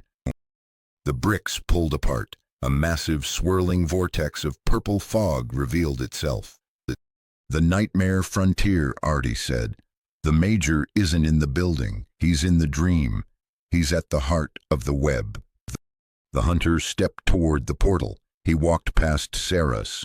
He didn't apologize. He didn't look at her. The hunt continues, he said. Saris watched him go. She looked at Alucard. I hate him, she whispered. Good, Alucard said, placing a hand on her shoulder. Hate is useful. Hate keeps you warm. Now pick up your gun, police girl. We have a war to finish. Saris looked at the Harkonnen lying in the ash. She grabbed the handle. Her knuckles turned white. She lifted it. She wasn't the same girl who entered the station. The girl was gone, buried in the ash. Let's go, Saras said. They stepped into the vortex, leaving the burning hall of the dead behind them. The transition was not a walk through a door. It was a fall through the floor of reality. One moment they were standing in the ash-choked ruins of the lecture hall. The next, gravity inverted, twisted, and slammed them down onto a surface that felt like wet sponge. Artie Vance gasped, scrambling to his hands and knees. He dry-heaved his senses, assaulted by a smell that was somehow worse than the burning bodies. It was the smell of rusted iron, cordite, and mustard gas, mixed with the sweet, cloying scent of rotting lilies. He looked up, and he screamed. They were in a trench, but it wasn't a trench dug into the earth. The walls were made of fused ribs and pelvic bones towering 10 feet high. The mud beneath their boots was a slurry of coagulated blood and spent bullet casings. And the sky was a bruise, a swirling vortex of purple and bruised yellow clouds. Hanging in the air, defying all physics, were massive, monolithic shapes, zeppelins. But they weren't machines. They were colossal floating whales of canvas and flesh, their undersides writhing with tentacles that trailed down toward the ground like the strings of a marionette. Welcome to the front, Alucard said, standing up and dusting off his coat. He looked around with a critical eye. A bit derivative, isn't it, the Psalm 1916? But with more tentacles. It's a memory, Artie whispered, clutching his head. The Major's memory, twisted by the Great Ones. It is a nightmare, the hunter corrected. He stood atop a pile of skulls, scanning the horizon. The geography is circular. We are trapped in a loop of violence. Saris Victoria didn't speak. She stood apart from them, her back to the hunter. Her shadow was no longer a shapeless pool. It was a rigid, jagged thing like broken glass. She racked the slide of the Harkonnen with a violence that threatened to snap the mechanism. Targets, Saris said. Her voice was dead. Where are the targets? As if in answer, a siren wailed. It wasn't an air raid siren, it was a human scream looped and amplified until it sounded mechanical. Wah! From the fog at the end of the trench, they came. They wore the gray greatcoats of the First World War, torn and stained.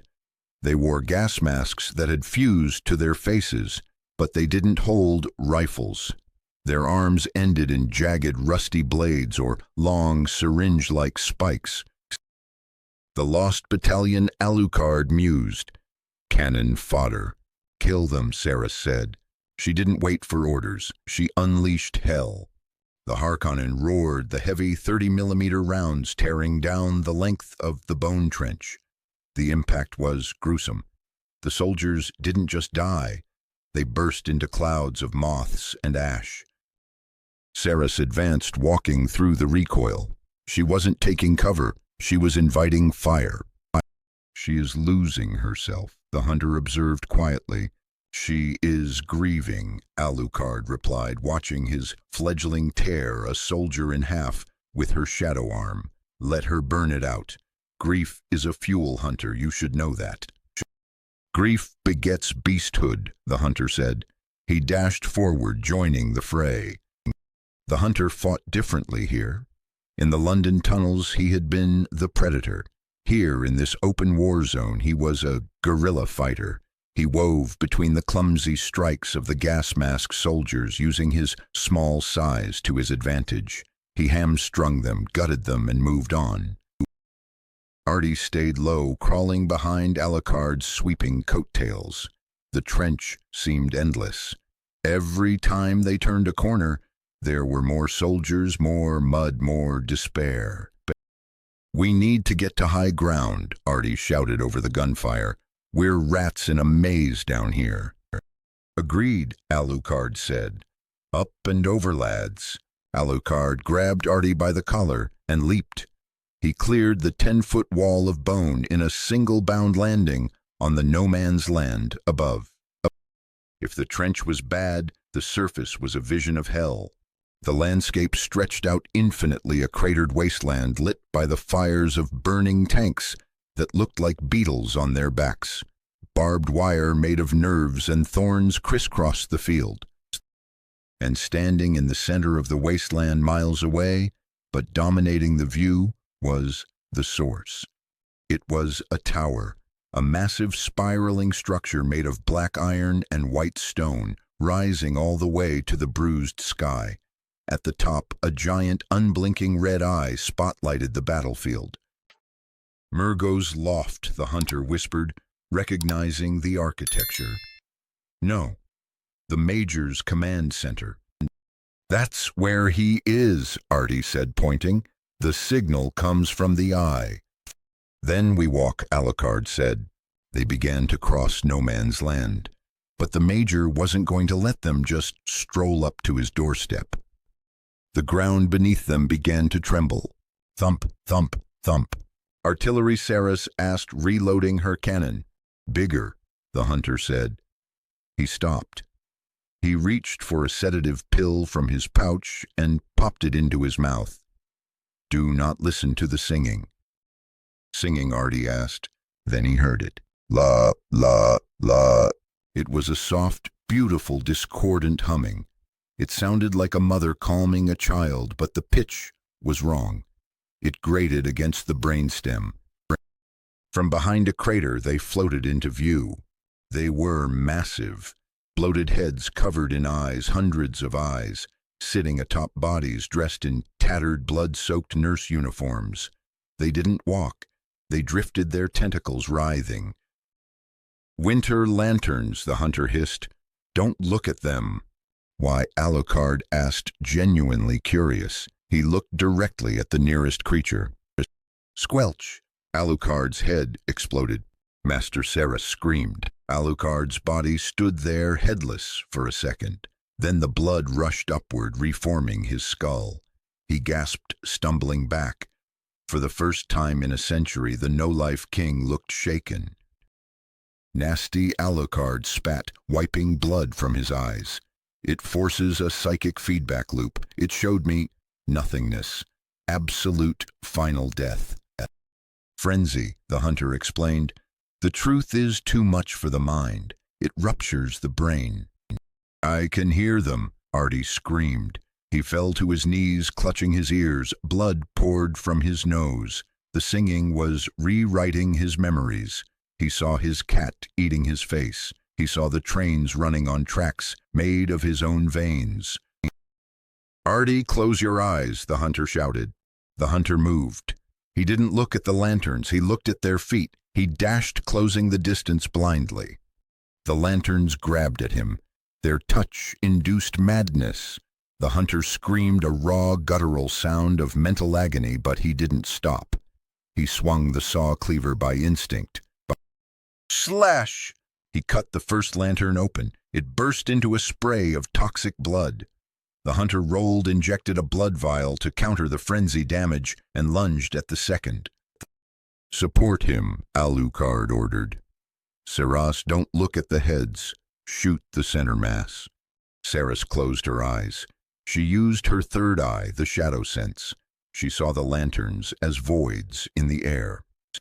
Boom! The Harkonnen shell obliterated a lantern. They're soft, Saras yelled. Glass cannons. They are nightmares made manifest, the hunter shouted back, panting heavily. They are the fear of the truth. They carved a path through the singing horrors. It was a messy, chaotic skirmish. Alucard was killed twice more, once by frenzy, once by a grab attack that melted his chest, but he kept coming back angrier each time. Finally, the singing faded. They reached the base of the massive iron tower.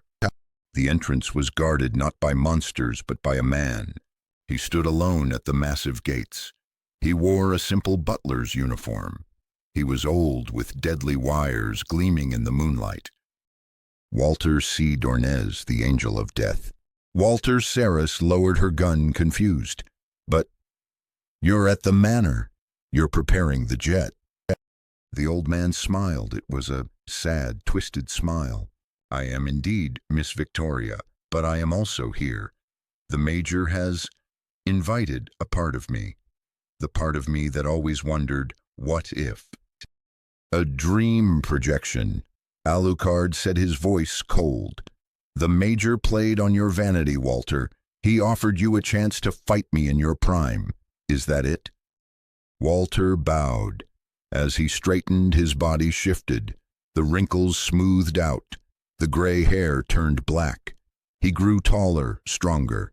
He became the Walter of 1944, young, arrogant, powerful.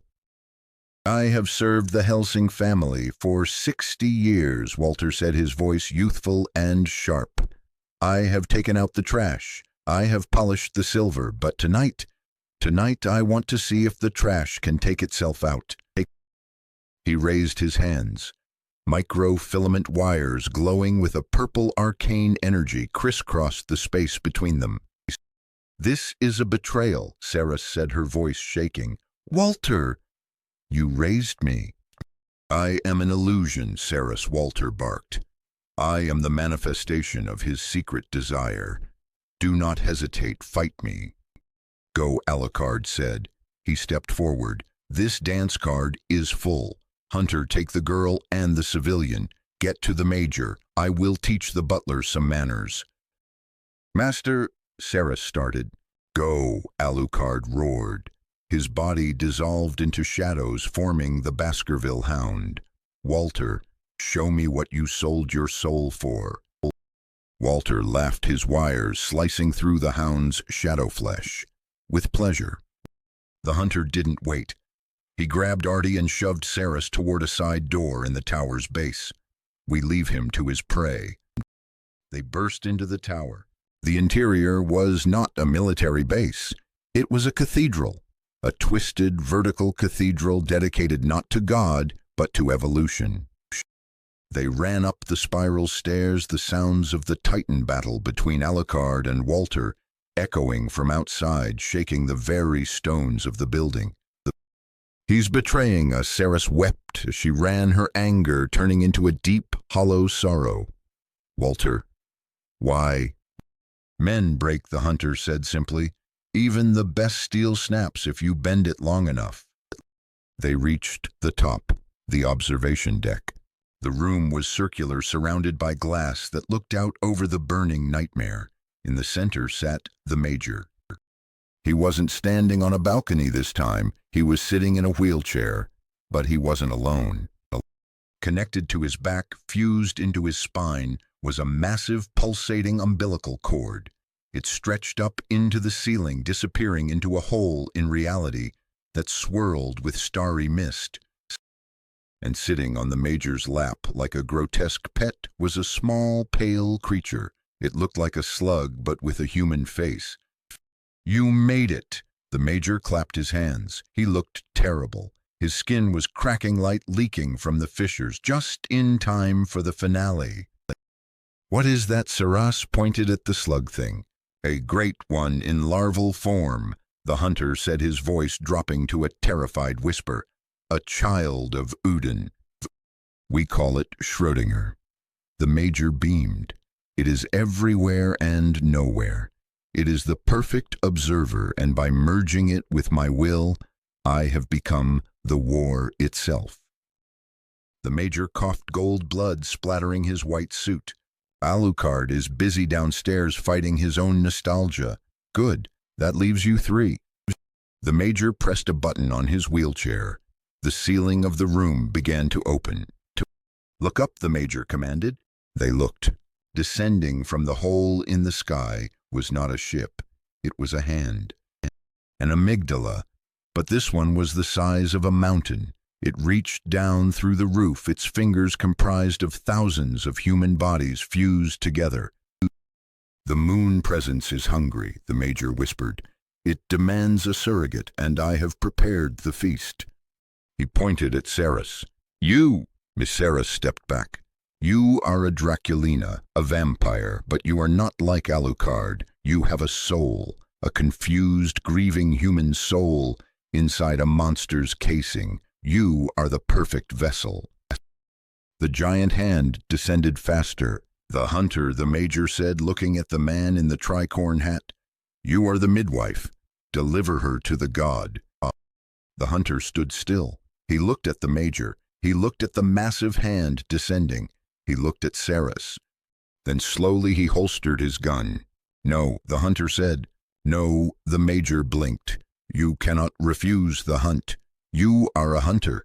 You hunt beasts to feed the dream." "I hunt beasts," the hunter agreed. He reached up and slowly removed his hat. For the first time they saw his face. He was young, pale, with eyes that looked like shattered glass. "But you..." The hunter looked at the Major. "You are not a beast. You are just a man." The hunter turned to Saras. "The contract is simple," the hunter said to her.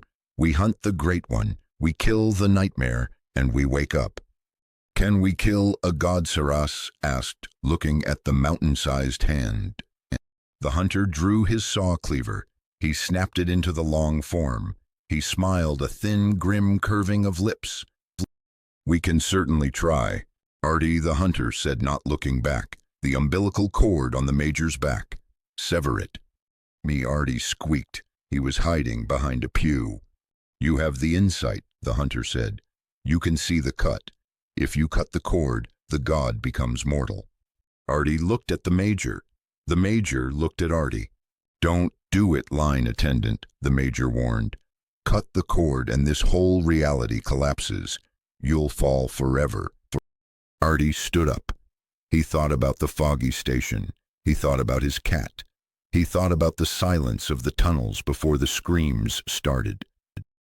"I hate the underground," Artie said. He picked up a piece of jagged glass from the floor. He ran toward the Major. "Stop him!" the Major screamed. The slug creature Schrödinger hissed and leaped at Artie. Saras intercepted. She didn't shoot. She caught the slug in her shadow hand and squeezed. "Go," Artie, Saras screamed. Artie dived. He landed behind the wheelchair. He saw the cord. It was pulsing thick and fleshy. He saw the rune etched into it. Air. "Tickets canceled," Artie yelled. He slashed the cord with the glass. Snap! The sound was like a thunderclap inside a coffin. The Major screamed. The umbilical cord whipped around, spewing cosmic blood. The connection to the sky was severed. The giant hand froze. It shuddered, and then it began to scream. The room began to dissolve. The walls turned to mist. Now, the hunter shouted, attacking the god. He launched himself into the air straight at the frozen face of the amygdala. Saras aimed the Harkonnen. Target locked, maximum firepower. They unleashed everything they had at the face of the descending deity. The act ends with the world shattering around them, the Major dying in his chair, and the hunters engaging the Great One in a free fall through the void. The sensation wasn't falling, it was being unmade. There was no up or down in the void between the nightmare and the waking world.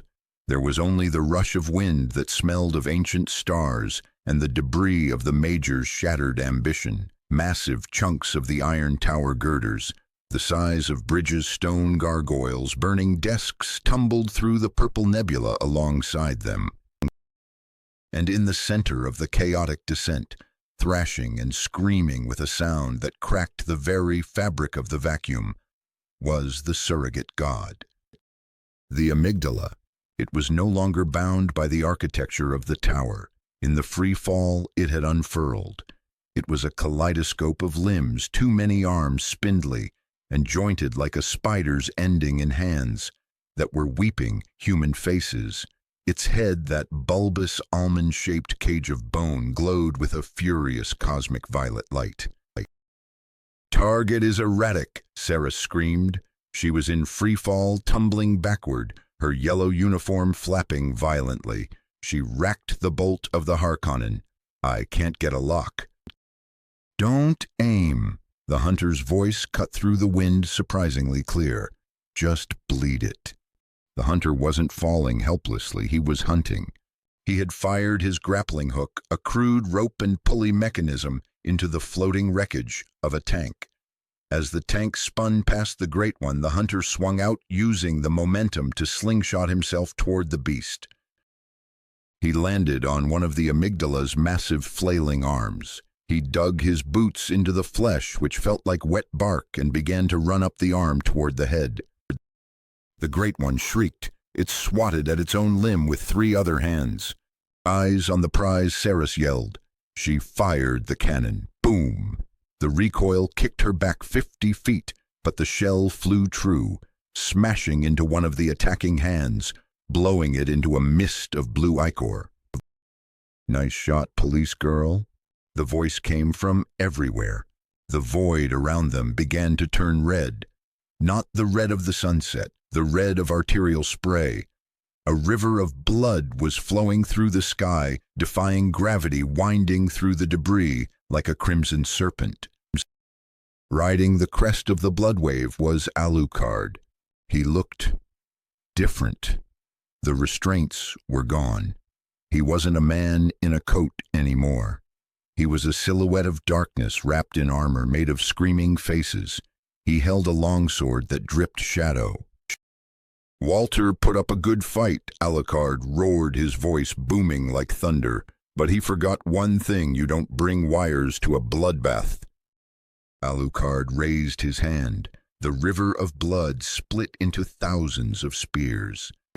Cromwell, invocation level 0, restraint systems lifted.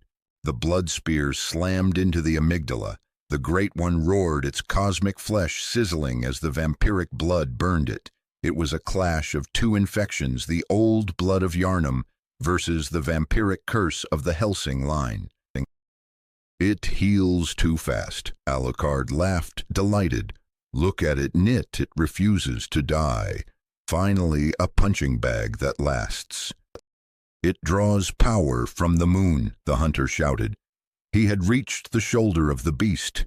He was hacking at the neck sparks flying as his saw cleaver ground against the bone plating. "We must break the head."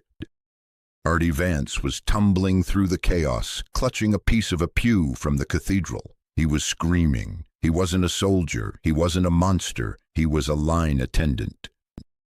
"I don't have a parachute," Artie wailed. "I didn't tap out. I didn't tap out." As he spun, he saw it. The amygdala wasn't just flailing. It was charging. It was gathering energy in its 7 eyes. A beam. A laser of pure arcane energy. And it was aiming not at them, but down. At the rift. At London. "It's going to fire," Artie shrieked. "It's going to glass the city." Hunter Saris heard Artie. She looked down. The beast's face was glowing brighter than a supernova. It's charging a breath attack. The hunter was at the base of the neck. He couldn't reach the face in time.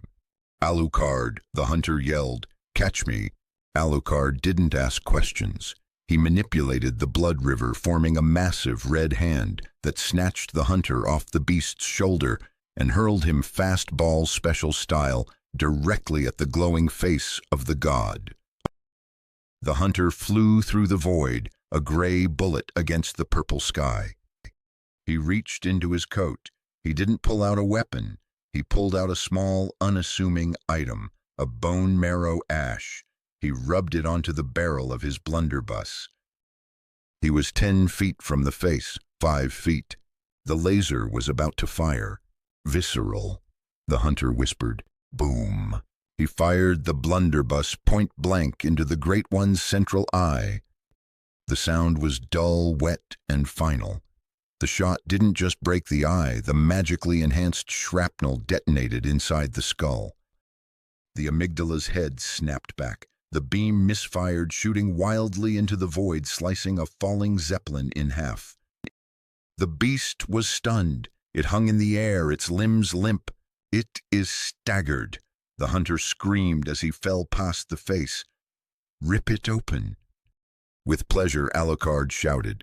The Vampire King dissolved entirely. He became a tidal wave of familiars, wolves, bats, knights, the souls of millions he had eaten. The wave crashed into the stunned Great One, biting, tearing, consuming. It was a swarm of piranhas eating a whale. But the Great One was vast. It began to glow again, pulsing with a rejection force. It was about to explode, to take them all with it. "It's going critical," Seras yelled. "We need a heavy hit, something to shatter the core." "I have nothing left," Alucard's voice came from the swarm. "It is rejecting my biomass." The hunter was falling below the beast. He looked up. He saw the exposed ribcage. He saw the glowing heart of the nightmare. He looked at his saw cleaver. It was chipped, dull, broken. He looked at Seras. She was hovering above, using her shadow wings to stabilize the Harkonnen smoking. "Police girl," the hunter shouted. "The cannon, drop it." What Seras looked down. "Drop it to me now." Seras didn't think. She trusted the madness of the moment. She let go of the Harkonnen spirit, the massive 30mm anti-tank cannon. Gravity took it. The heavy weapon plummeted past the thrashing god. The hunter kicked off a piece of floating debris, intercepting the falling gun. He caught it. It was massive, weighing hundreds of pounds, far too big for a human. But the hunter had consumed 3/3 of umbilical cord. He was pulsating with the strength of the cosmos. He grabbed the Harkonnen by the barrel. He didn't use it as a gun. He used it as a hammer. He spun in the air, the massive weapon acting as a counterweight, generating incredible centrifugal force. He became a wheel of steel and fury. Kirkhammer technique? The hunter grunted, veins bursting in his neck. He slammed into the exposed chest of the amygdala. Crack. The sound was sickeningly loud. The butt of the cannon smashed through the bone armor, through the ribs, and drove deep into the glowing violet heart of the entity. The impact shockwave cleared the fog for miles. The amygdala froze. Its eyes went wide, then they went dark. The body began to disintegrate, not into blood, but into dust, into waking thoughts. The gravity of the nightmare snapped. The void vanished. The sky turned from purple to the familiar smoggy black of a London night. They weren't falling through space anymore. They were falling through the air above King's Cross. "Brace for impact," Alucard yelled, reforming his human body. They fell. Crash! They hit the ruins of the station. Alucard slammed into the pavement, turning into a puddle of goo that immediately began to reform. Seras landed hard on her feet, cracking the asphalt, stumbling and rolling to absorb the force. The hunter didn't land well. He crashed through the skylight of the St. Pancras Hotel, smashing through 3 floors of timber and luxury suites before hitting the lobby floor. Artie landed in a dumpster filled with garbage bags. It broke his fall, but he still screamed for a full 10 seconds after he stopped moving. Silence returned to London. The fog was lifting. The massive moon was shrinking back to its normal size. The amygdalae on the buildings were fading, turning transparent, then vanishing like smoke in a breeze. Sarah stood up, dusting off her uniform. She looked around. The city was battered. Craters, fires, overturned cars. But the monsters were gone. The civilians who had turned into beasts were lying on the ground, unconscious. Human again, though naked and confused. We did it, Sarah whispered. She ran toward the hotel. Hunter? She kicked open the lobby doors. Alucard was already there, leaning against the reception desk, lighting a cigar. He looked tattered, his sunglasses missing his coat, a rag, but he was grinning. Messy, Alucard said, but effective. I give it a solid 8 out of 10. In the center of the lobby, lying in a pile of rubble and velvet curtains, was the hunter. He wasn't moving. His tricorn hat was lying a few feet away. His saw cleaver was snapped in half. Sarah rushed to him. She knelt, checking for a pulse. He's barely breathing, she said, panic rising. His heart, it's beating too fast. It's erratic. The hunter opened his eyes. They were completely black, no whites, just the void. He coughed, and a puff of gray mist escaped his lips. The dream, he rasped. It tries to pull me back. He reached into his coat, his hand trembling uncontrollably. He pulled out the small brass bell, the one he used to summon help. Ring it, he whispered to Saras. Ring it to end the session.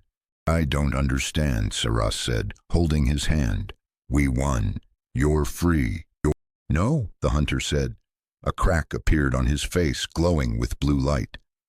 I killed a great one. I have too much insight. If I stay, I become the new nightmare. He looked at Alucard. Vampire, the hunter wheezed. Do it, mercy. Alucard stopped smiling. He walked over his boots, crunching on the glass. He looked down at the hunter with a rare expression of respect. You want the Gehrman treatment? Alucard asked softly. You want to wake up under the morning sun? I want to sleep, the hunter said, without dreams. No, Saras blocked Alucard. You can't kill him. We can save him. We have resources. Step aside, police girl. Alucard said, his voice hard. He is fracturing. Look at him. He is turning into a kin. If he stays, London becomes his domain. Do you want that? Saras looked at the hunter. His skin was turning slug-like, pale and slimy. His fingers were elongating. The blessing of the Great Ones was taking hold. Please, the hunter begged Saras. His voice was sounding wet, distorted. The night was long. Saras sobbed.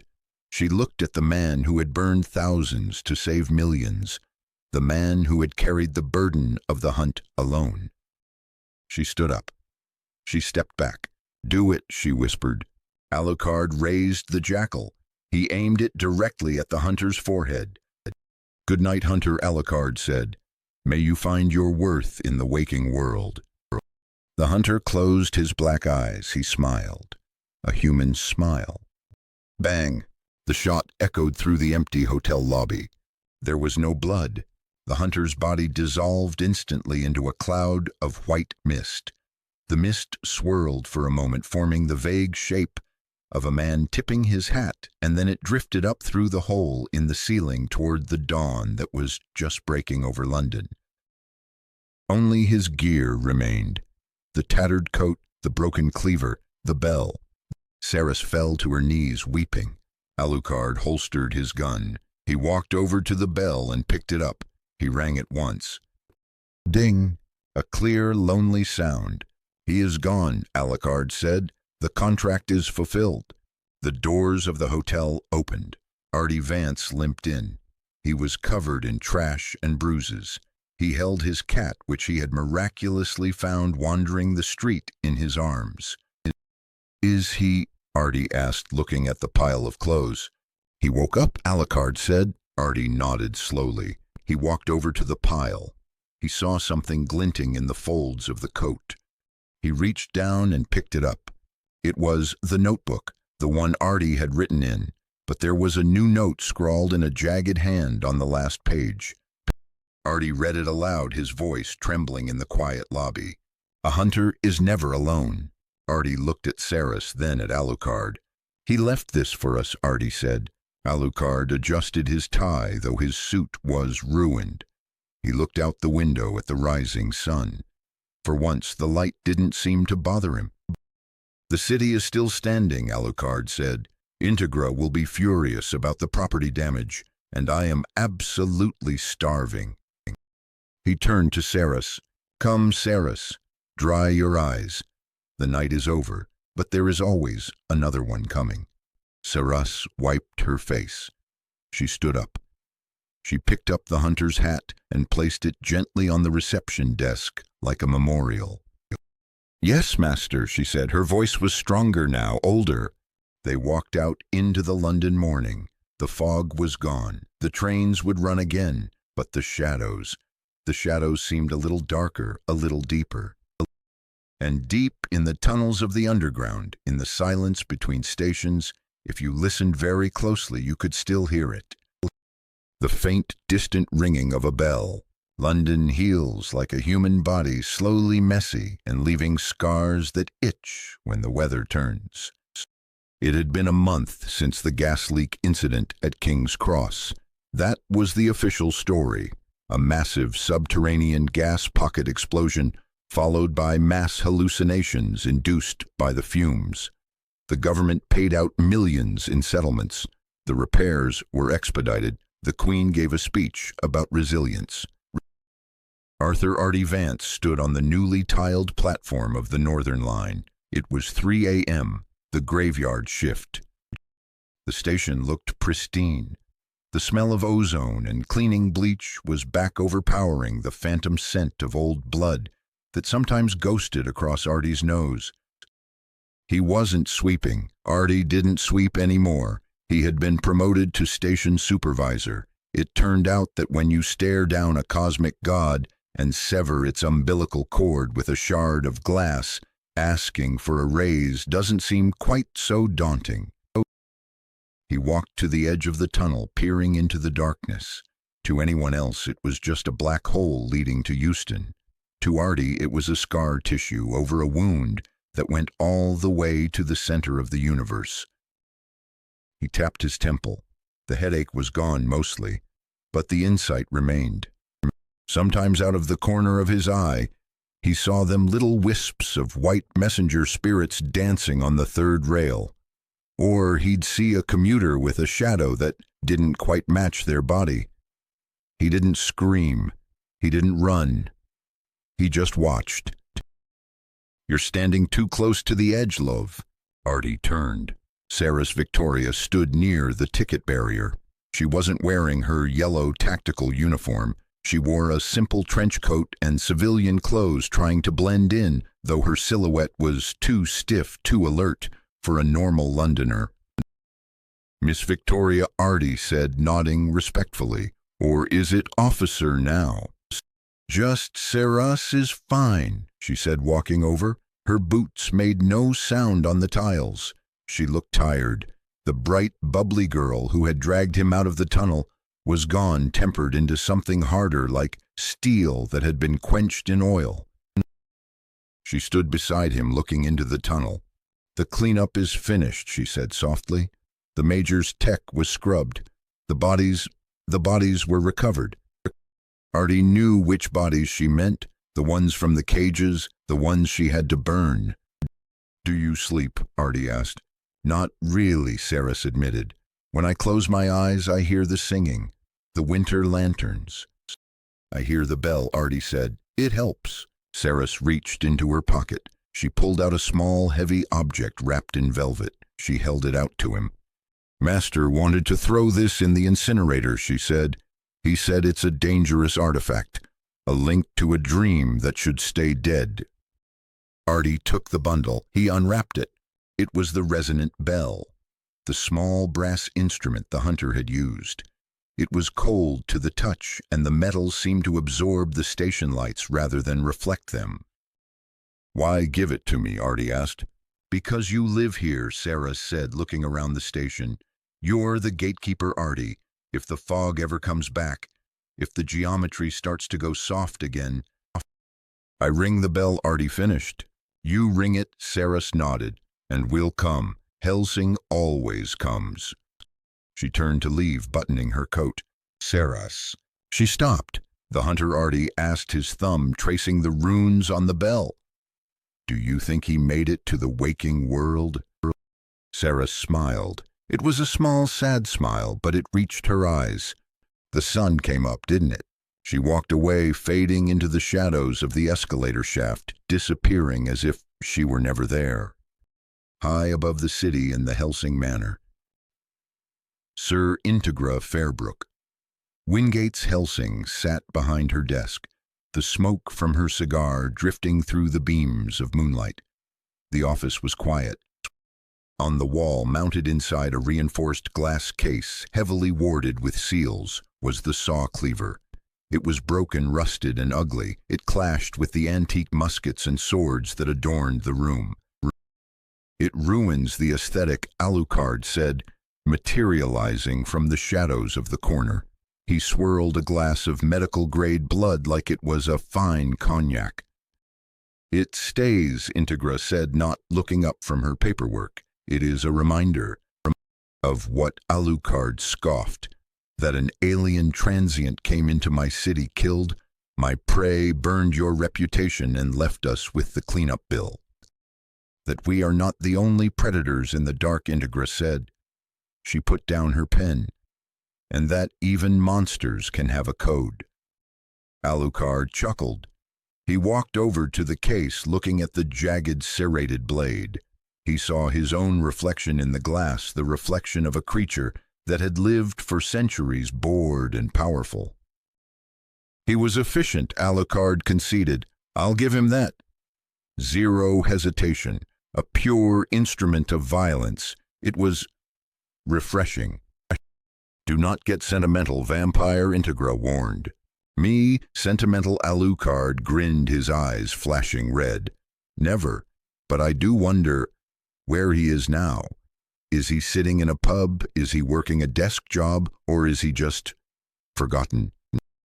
"He is a hunter," Integra said, picking up her cigar. "He is never forgotten. He is simply waiting for the next night." Back in the underground, the 3:15 maintenance train rattled through the station, a blur of yellow sparks and grinding steel. Artie watched it go. The wind from the train whipped his high-vis vest. He looked down at the notebook in his hand, the page with the hunter's handwriting. A hunter is never alone. Artie closed the book and slid it into his breast pocket, right next to his heart. He put the bell in his other pocket. He picked up his broom. He didn't need to sweep, but he liked the rhythm. Shh! It was grounding. A drunk stumbled down the stairs, shouting something incoherent about the government and the lizard people. He knocked over a bin, spilling trash everywhere. "Oi!" the drunk yelled at Artie. "You little man, you listening to me?" Artie stopped sweeping. He turned. He looked at the drunk. In the old days, Artie would have looked at his shoes. He would have apologized. He would have been invisible. But tonight, Artie looked the man in the eye, and for a split second, the drunk saw something behind Artie's glasses. He saw a flash of cosmic knowledge. He saw the reflection of a burning tower and a dying god. He saw the eyes of a man who had walked through a river of blood and come out the other side. The drunk froze.